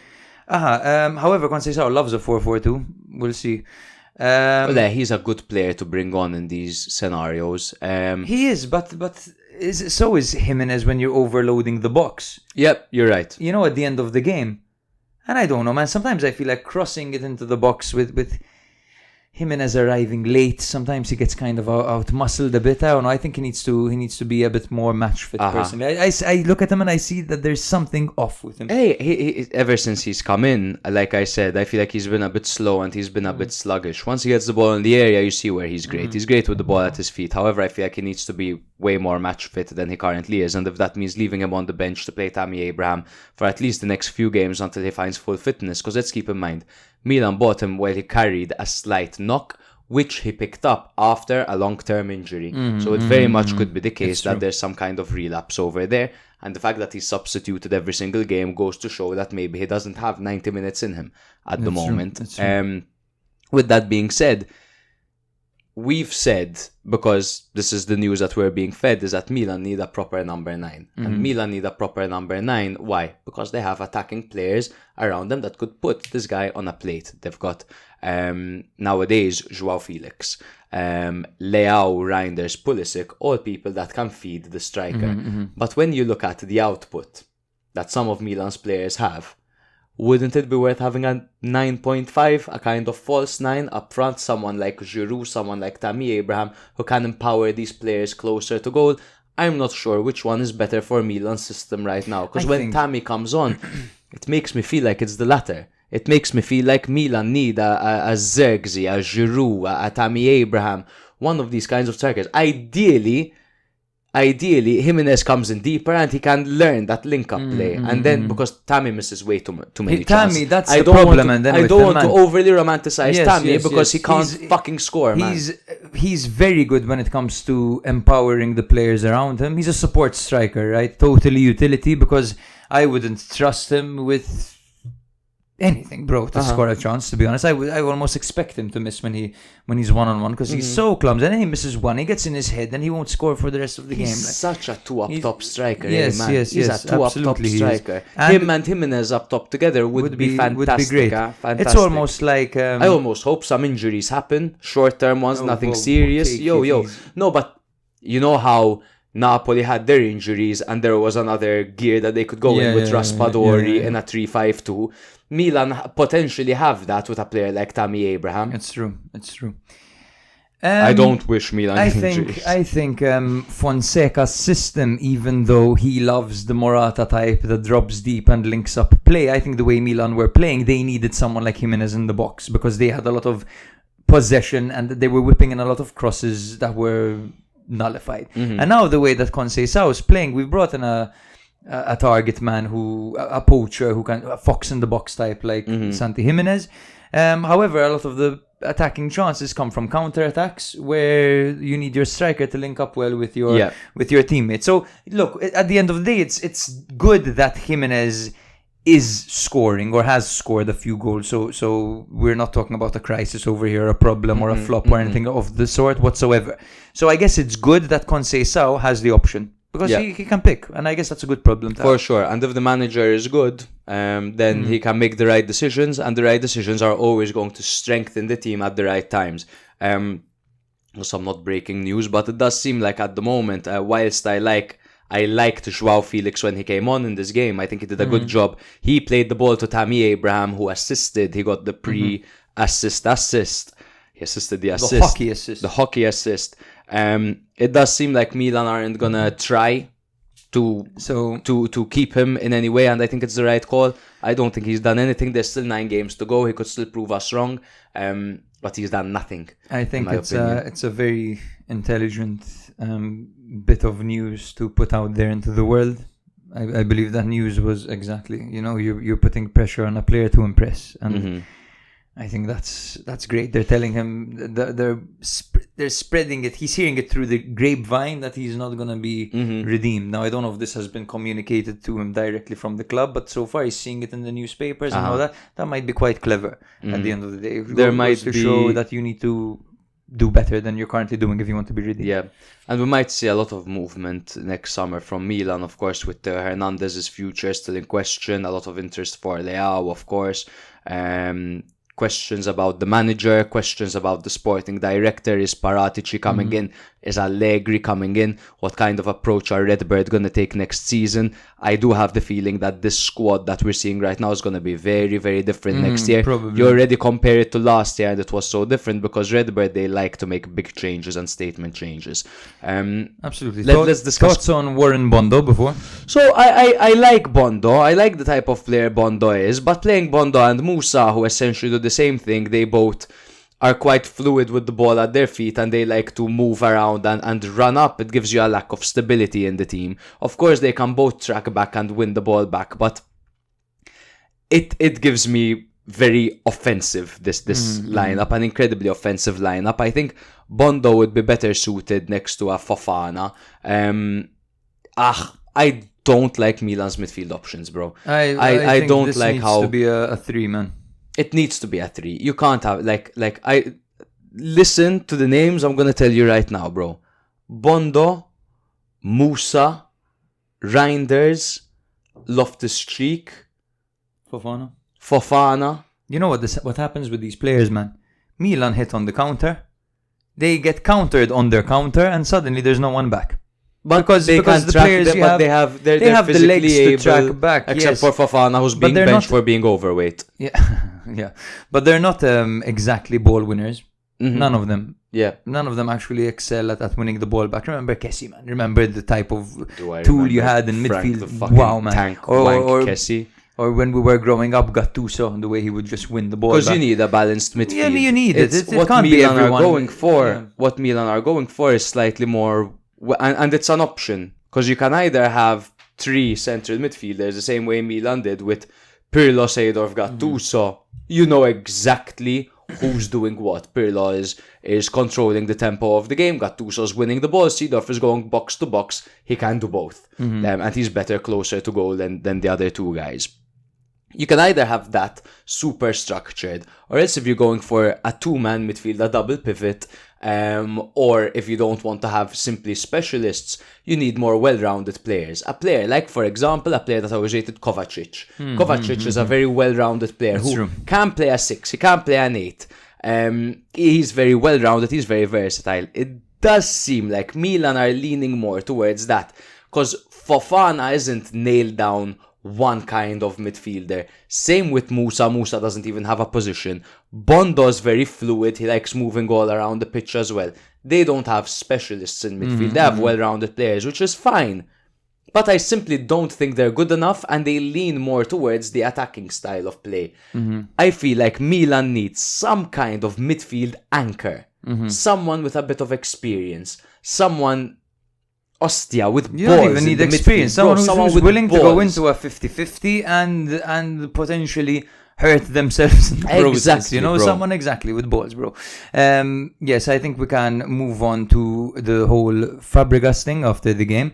Fabregas was asked if... so he was basically... I forgot what the question was exactly, and I didn't write it for some reason. But he was asked something about if he'll be managing Milan next season. To which he replied, "Next question, please," and he smiled. Yeah, so that's just interesting to observe. Fabregas, if you were trying to make us say, what the fuck does that mean? Good job. Good job. Next question, cheeky That's the smile. only thing. That's the only thing that does. I was super impressed by Como as always. Absolutely, their bro. football is gorgeous. The way they play, the way they involve everyone. Diao, it's impressive how much he's running during Ramadan. I didn't eat for one day, and I thought that Milan could get top 4. Right, that's what happened to me last episode. I'm on a cut, guys. So even here, bro. Even here, Theo's fucking right. fucking, you said it. You said you didn't eat for a day before I even mentioned the cut. But that's a mistake. It wasn't intentional. All right, if you want to stick to this topic, we can, bro. So very impressive stuff by Como. However, I think Milan's firepower at the end was too much for them. and Milan got it done. Yes, in Uh-huh. great fashion thanks to their individuals. It very much mirrors the last game between these two, which wasn't that long ago, obviously because of the jumbled nature of the fixtures, with it weirdly not mirroring the first half of the season. Milan played Como 2 months ago, and it was exactly the same situation. That's true. But a very nice game to watch. But I think we can jump on to the next game, which is Roma Cagliari. I don't want to stay too long on this because essentially it was a good game. Roma won, Cagliari 0. I feel like Roma, obviously they needed a victory after getting knocked out to Athletic Bilbao in the Europa League, which is a competition that they could have gone very far in. They were one of the favourites in that competition. I think that much like the game against Empoli, they struggled to create chances and the other team got a bit too much of the ball, and Cagliari had opportunities to level this game. Better opportunities than Roma. Piccoli had a great chance after Zortea squared the ball to him. Yeah. Zortea's getting too selfish. I'm out for that because he had two situations where there was a clear pass on and he decided to shoot in both of them. However, I think he did notice that because in the second half he handed 2 great balls to Piccoli in the middle. One of them, Piccoli took it down, and I forgot what happened. I think he ended up playing it, or he shot off target, something like that. But the other chance was right in front of Svilar. He played the perfect ball to him, and Svilar pulled off a fantastic save on him. Yeah. Roma's goal came in the 62nd minute, and it was a corner that deflected off of Deola. Fell into the path of Dovbyk, who converted, and then after that Svilar had to make 5 saves of the highest quality to keep Roma in this game and to actually ensure the victory, because they were really dangerous, Cagliari, I thought. But yes, I think that's pretty much it. It was there was a tactical shift in the game. He changed exactly to 4-2-3-1. Ranieri, to try to open the game up, and the goal did come after this exchange. So I guess it worked. Can I say something about Roma's form, if you don't mind? Please. After they won the Lazio game and after they drew 2-2 to Bologna, can I just say that the fixtures during the 6-match run were quite favourable. So they drew the Napoli game, and then they played Venezia where they won the game, and then they beat Parma, and then they beat Monza, and then they beat Como, and then they beat Empoli, and then they beat Cagliari, and now they play Lecce. I was going to do one thing, sorry. Good wins, and great form, yes, whoop-de-doo. Now who do they play after they play Lecce? They play Juve, and then they play Lazio, and then Verona, and then Inter, and then Fiorentina, then Atalanta, then Milan, then Torino. That's a fucking run. But to end the season, that will be very have all the top teams to play. All the top teams. So we can celebrate this form by Roma, and they have been great. It's true, but we saw in the Coppa Italia when they played Milan, they lost 3-1.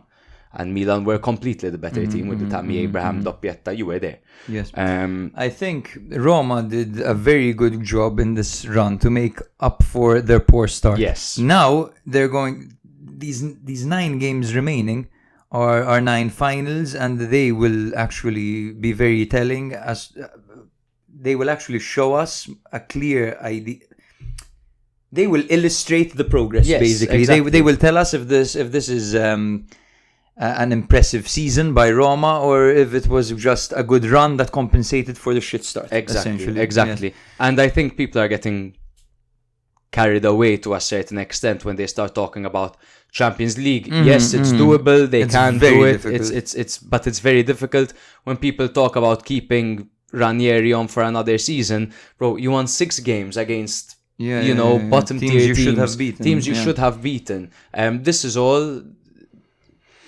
kind of fixing the problem that came before. And that's why it was a good idea to bring in someone like Ranieri, because he doesn't have some crazy creative philosophy that's very one-sided. No, he knows how to win games. And that's the good thing about bringing in a manager like that.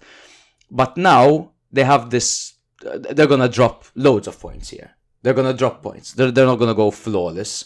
You know what I mean? So absolutely. now in the next, at the end of the season, we can judge Roma. Of course. At the end of the season. Yeah, perfect. The impressive thing about Ranieri was how he totally changed the mood. I think that's exactly the most impressive thing. But it's true. This will be the ultimate test for Ranieri is coming up now. Mm-hmm. Brilliant. Yeah. Cagliari, on the other hand, unfortunately, Cagliari work in waves, don't they? So they occasionally go on these winning streaks. If winning 2 games in a row means you're on a winning streak, but then right now in their last 5 games they have 2 draws and 3 losses, as they are in a very dangerous position now. Empoli are on 22 points in 18th place, Cagliari in 15th on 26. Yes, there's a 4-point gap, but we see what 1 win can do for a team, and hopefully Cagliari are the team that get that win What soon. worries me about Cagliari is they are much better at home, and they only have 1, 2, 3, 4 home games left this season. But they do have some 6-pointers. Yes, They have and 2 of them are in their stadium, which is massive. So they play Venezia in Sardinia, and they play Monza next week. next Sardinia. week, So exactly. that's a must. They also have must win. a huge game after that against Empoli, and then Inter, then I think Fiorentina, these then 2 Verona. weeks will be very, very telling, bro. Yes, these yes. 2 weeks, because there are some crazy important fixtures coming up. Absolutely, bro. Now we can jump a bit into the relegation zone, which is our favorite part, obviously. Udinese, nil, Verona, 1. How do Verona keep doing this? Verona are level on points with Como now. I will talk about Como being this revolutionary side, playing Fabregas football, and how they're here to stay, and this and that. Of course, we discussed why that is the case, because Verona have 9 wins, 18 losses, the most losses alongside last place Monza, and then just 2 draws. Whereas Como are a little bit more consistent, where they pick up more draws, they pick up some wins, and then few losses. But they're level on points, which is fact of the matter. Punto Crazy, e basta. Considering Zanetti almost got sacked. halfway through the season. Literally. Crazy how Udinese, after being on such an impressive streak, lost this game. Crazy how much they struggled without Tuvan in the team. That's it. So they missed Thuvan. So they went route 1, I think, too many times. They were servicing Lucca with these long balls, with these crosses. And Lucca didn't have his best day, but to be fair as well, I think he only had 1 chance that was good, and he skied it with a header. He should have totally got that one on target. And then there were many long-ranged attempts. So to be honest with you, they lacked ideas. They were short of ideas, Udinese, totally. While Hellas Verona maintained their compact shape, and they did a very, very good job with Coppola at the back, who we praised last week. He's doing very well. And Davidovic and Gilardi, of course, leading the back line and the team. Now, I have some notes over here. So Sanchez, I was very disappointed with what he had to do. He was tasked with replacing Thuvan when it came to the creativity of the team, and he was totally unable to influence the game, and he was substituted at halftime. So it was quite a bad display from him. Udinese's build-up was often very predictable and very slow. Zamora and Christensen are right. They pushed forward as fullbacks. Christensen did struggle defensively and offensively. He even got substituted early on in the second half as well. So there were many bad individual performances as well for Udinese. Solé was creating some of their best chances coming forward, Literally. I think. I think Udinese are overly reliant on set pieces sometimes. Their attacking play without Thuvan can be quite slow and predictable, and the tactical adjustments, I think, came quite late into the game from Runjaic. So not the best showing for Udinese. No, and to be honest, it was quite a low quality game in that sense, with few chances created. It wasn't too end to end. I think both teams were quite comfortable in this game, so to say, with few chances created, obviously. I think Verona, one thing that obviously favours them is, look, at the end of the day, it was very tough for Verona to win this game. Away to Udinese, who are on excellent form. But they stopped them from scoring, and then they snapped up an opportunity from a free kick from around 30 yards out, a moment of magic by Duda. This is what a relegation side, particularly in Serie A, gives you, these moments of magic, these moments of brilliance. A team like Verona, who have conceded almost 60 goals this season, to keep a clean sheet against the likes of Lucca and the likes of Davis and the likes of Sanchez, and then score a free kick from 30 yards out. That's how you survive. That's how you in survive. a season. Literally, it's these big wins, and it's what Verona do. It pisses me off.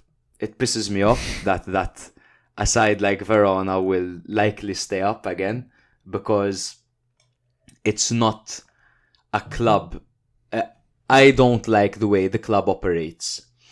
The same way I didn't like how Sassuolo operated, and I think these teams need to go down to be to grow some thicker skin, because selling your best players and not essentially replacing them and not doing good business, you're actually selling your best players and not making much money from it.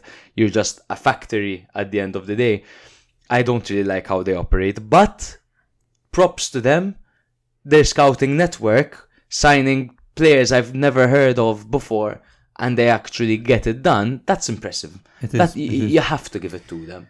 And that's exactly it. And they always manage to come up with players who will make them enough money to essentially reinvest, even though they don't reinvest most of their profits. That's what sucks. The sporting project is not very ambitious. That's what puts us off. Because I know we have Verona fans who reach out to us, and shout out to them.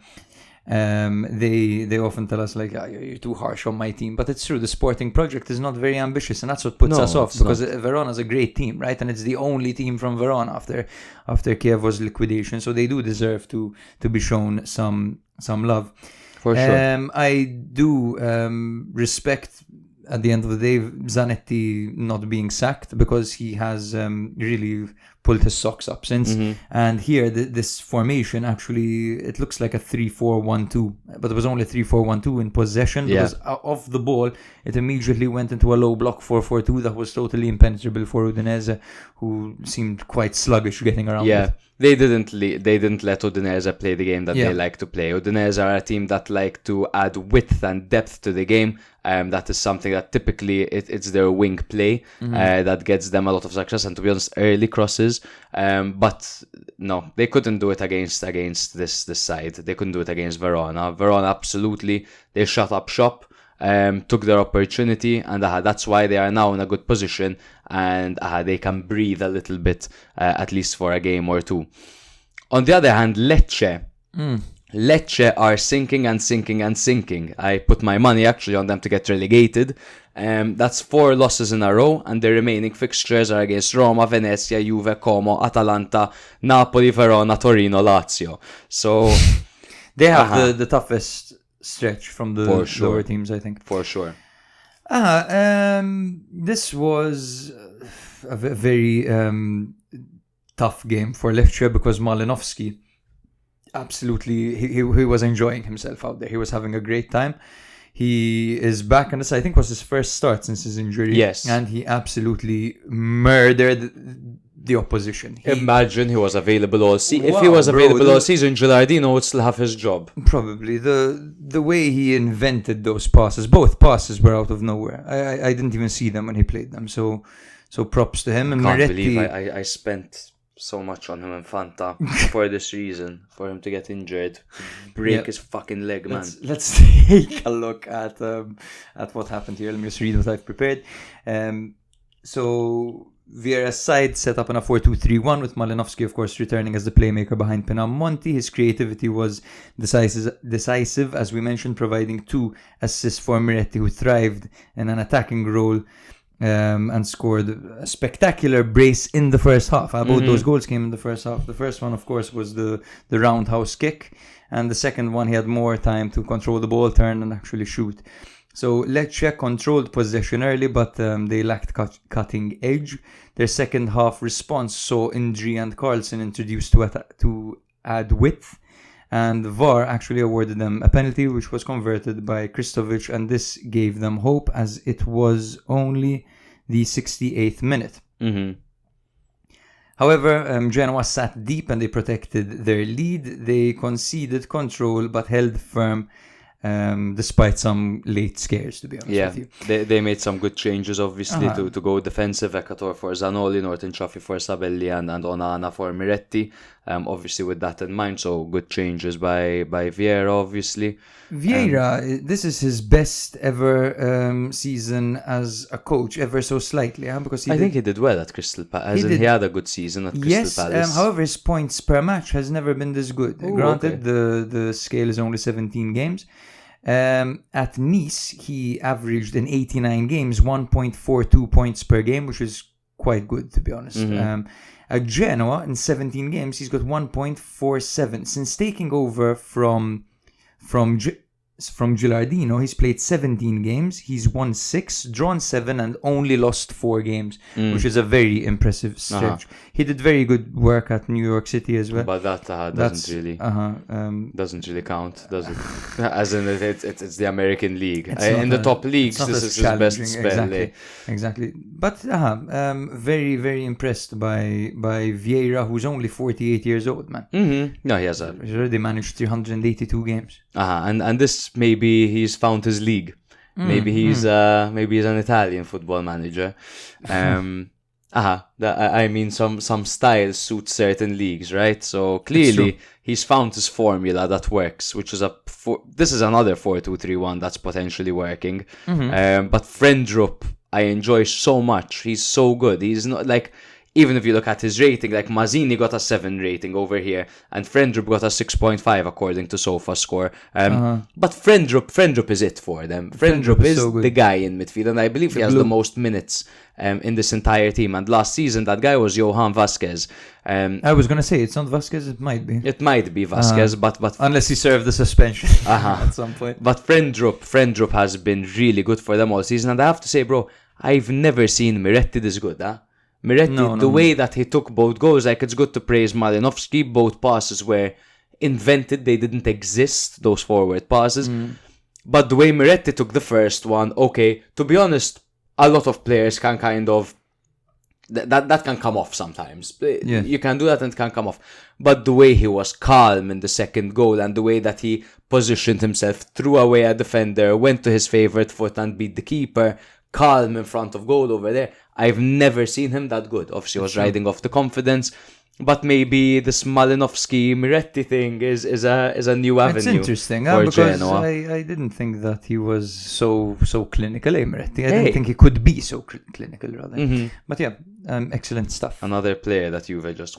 Exactly, just threw him out. Lecce, insomma, we've discussed Lecce, but it's good to see Kristovic's 10th goal of the season. 10 goals in a season for a relegation-threatened side is obviously quite impressive. It is. Now, it is. he It's something that Venezia and Monza don't have, for example, right? It's something that I don't even think Hellas Verona have. Tengsted, probably because of his injuries, but yeah, having a bomber can help save you season after season. We remember Cagliari with João Pedro. Exactly. Saving them year in, year out. He's one of the few players in this Lecce team that stay up if they get relegated. I'm probably doing some players a disservice by saying that. There are some nice little tools that will, of course, stay in Serie A.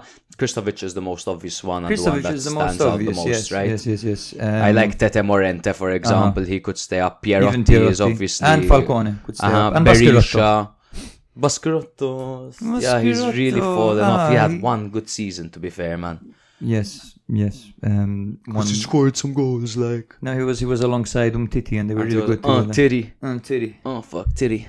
We have Monza left, right? Monza, Parma. And Torino-Empoli. Let's do Torino-Empoli. If you want, I don't know. This was a game where Empoli had the better chances, and you could see that Empoli were really trying for a team that earlier this season, where they were the best, was defensively. For a relegation-threatened side, they were one of the best defensive teams in the league at that point for the first half of the season. The drop-off was immaculate, but one area they always struggled is creating chances and scoring goals. which is funny considering that Esposito has quite good output. But their list of injuries when it comes to the forward players is quite annoying, with Pellegrini being out right after he had picked up, really. Fazzini with his ongoing injuries. Solbakken just out. He was a nice little tool that they could have, replacing Esposito, replacing Colombo, this and that. Giassi playing closer to goal isn't completely ideal. I much prefer him as a wing back and maybe getting a few opportunities at the far post. He but totally messed up a chance at the end of the first he messed up half. a couple in this game, and bro. Zambia as well messed up a chance at one point from a Petzella cross, but They could have gotten something out of this game. They started off really well. They pressed Torino really high and aggressively, so Torino couldn't build up from the back. They forced them to have to play long balls over the top, and eventually that's how their goal came, because Vanoli actually likes this approach as well. It's what he used to do at Venezia, right? The goal came from a long ball over the top. Empoli won the first ball, but Torino won it back. Exactly. And that's how Venezia operated last season. Brilliant control and finish by Vlasic. Exactly. In the second half, Vanoli switched to a back three, by the way. Interesting to see. He brought on Mazzina, and Biraghi had more freedom on the left. And then Torino, and then eventually moved on again to a 4-2-3-1 to improve their control of the game.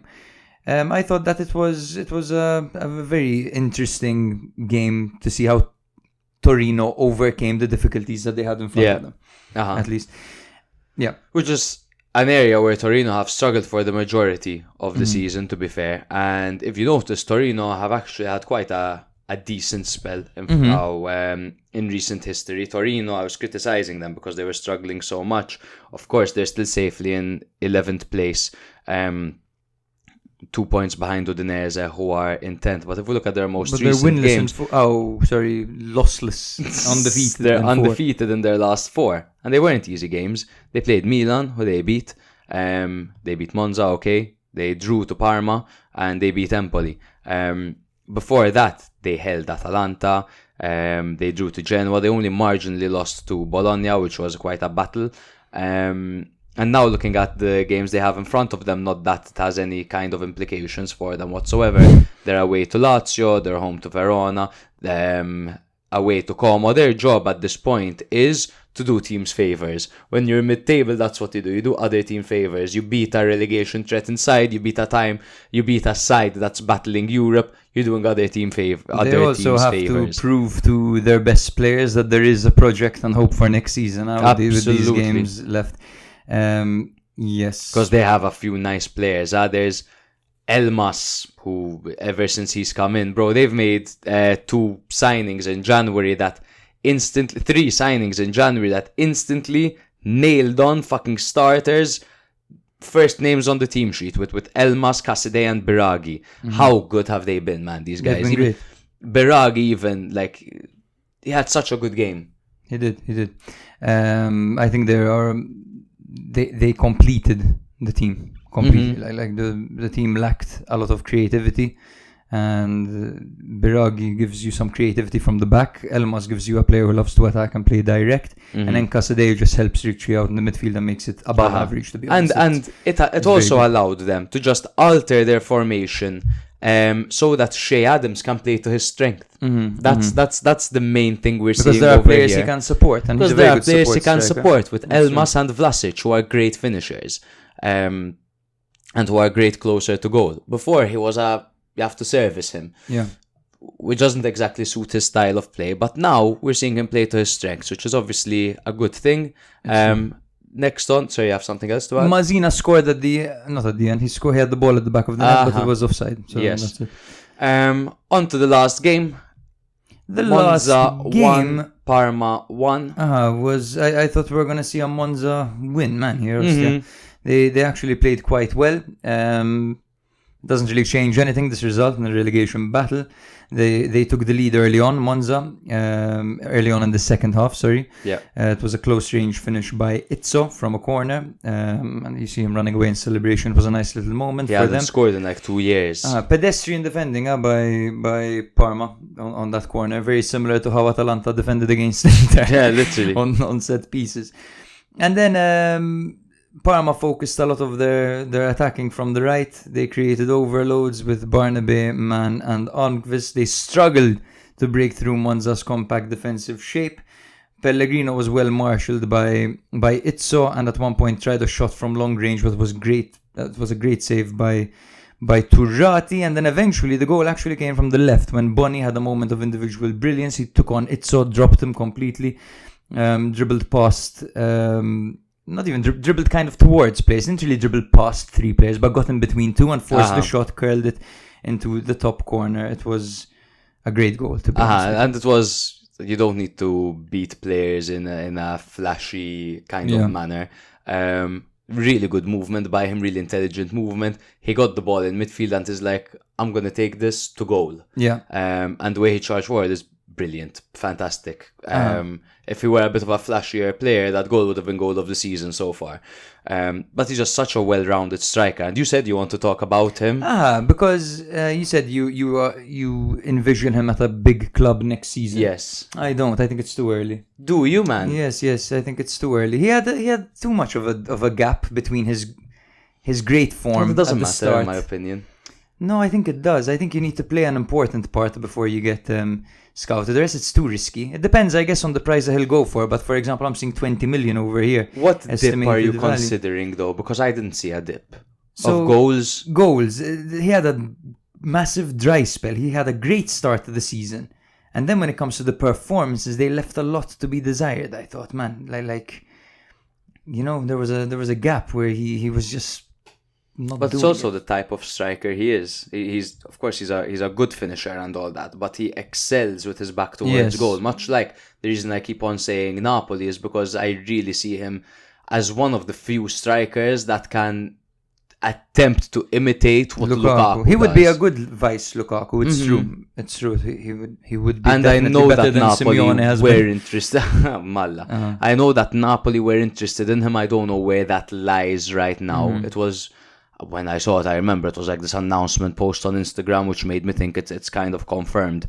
But I see him at that top team. I see him. If it's not at Napoli, I see him going to Fiorentina, and he can rotate with Ken. I see him going to Torino if Zapata comes back and he's not the player that he was, and he can kind of be a mix of Zapata and Shea Adams. I could see him going to one of these teams. And I see him really fitting into Como, bro. He's only 21. He would do great at Como. I think that when you have a player like this who's doing well, who formed part of a core at one of these smaller teams, I think they should spend more than one season before they move always. I think that's always the way it should be, man. And to be fair, Parma are very much that side. If you look at their starting 11, so many of these players can be playing at a bigger team. To be honest. So there's Dennis Mann, there's Bernabe, there's Estevez, there's Pellegrino, who, alright, he just came in kind of thing. There's Valeri. So many good. Del Prato. They're full of talent, which is why I'm really pissed off that they're not doing that great this season, because they had a good start, a decent start by beating Milan, blah blah blah. I think before he moves to a bigger team, he needs to compete with Pellegrino to become the starter, man. How can you not be the starter at Parma and then go and play the vice Lukaku role? You know what I mean? But they're different different types of strikers, Yes, I think he is the cemented, as in, now that Pellegrino's coming and he had a brace, they started him, you know what I mean? But I think system-wise and for the team, he's the I don't know, fit. it's still early, because Pellegrino's just come in He just and arrived had a as well. great He moment. just landed. Allegri was at this game. He was in the stands, yes. What's he doing? But he was there, though. Probably. He's obviously a Galliani, close friend of Galliani. Yeah. Shout out to Turrati one more time, because we have criticized him this season for the way he controls Brilliant, his box, but he was amazing. Great this handling, particularly in this game. There were twice he caught the ball when I wasn't was flying top corner. Bro, some animation that was, bro. Really good performance by him. And we didn't praise him. Butes for Como had a really good game. Yes. Well. At a point, he really intercepted a cross by Leao, who should have done better as well. I thought, again, Monza slightly improved with Nesta, slightly, but still not enough. Parma as well, kind of with Kivu, maybe they had that one big win against Bologna and then that's it kind of thing. To draw this game against last place Monza, I feel like they could have done It's better. bad, because now, like Cagliari, have their turn against Monza in Sardinia coming up next, and they could really cut them off because they're only a point above them, you know. The relegation, shall we just say what the relegation battle is looking like, yes, and maybe we can we've close got, off? I'm going to start from Como, to be honest, because they're still very much in the running, you know. I mean, it's not going to happen, but they're there. 13th, we have Como with 29 points. Just below them, Verona as well with 29 points. Of course, Como ahead on goal difference or direct encounter, is it? Fuck knows, to be honest. Fuck knows. I think it's direct encounter nowadays. Then we have Cagliari on 26 points in 15th, Parma on 25 points in 16th, Lecce on 25 points in 17th, then Empoli 22, Venezia 20, and Monza 15 at the very bottom. Monza now are 10 points from safety. It's way too much. Yeah. That is done, too much. That's done. Bye Monza. Bye Monza. But the others, anything can happen. Venezia Anything are can creeping happen. up. Yeah. I think I fancy Venezia to. Come on, Venezia. That's all I can say. Come on, Venezia. I think they really can do it, man. Anything can happen. We'll see. Fuck yes. If you believe, you can achieve. Thank you, guys. We're going to close this off. Of course, it's the international break, but that doesn't mean we're having an international break, because we'll have a couple of episodes planned for next week. Not quite cemented yet, but we should be having a couple of guests on and giving you guys some content in the quiet period. Yep, that's all we're going to say. We'll Become a patron. Become a patron. Or don't, we'll still love you, but please become a patron. We'll love you way more. If you become a patron, we'll know who you are. And don't you want these guys to know who you are? Like, anyway, thank you very much, guys. We'll see you next week. We love you all, and I guess come on Italy, come on Malta. Forza Malta, Just don't against Finland. Yeah, with Timo Pukki. And Boom. We'll get him on the pod if we manage to speak to him. Ciao, guys. Love you. Bye. If you like Serie A or have ever liked it in the past, it's a good opportunity for you to listen once a week and you'll get filled in. In the football weekend, that's like the main dish. But then a few days later, you drop your episode and that's like the dessert. And the dessert is just perfect. It's good, the cake. It makes it feel like we're all sitting in a room together, just BSing with each other. The atmosphere is fantastic. I promise nobody will ask you to send boob pics. Sometimes maybe good, sometimes maybe shit. I love how you go into so much detail and show so much passion towards each and every team. Literally, no team is left undiscussed. When I listen to you, it's like I'm talking to you in a pub. It's like I'm chatting to a friend and you're chatting to me.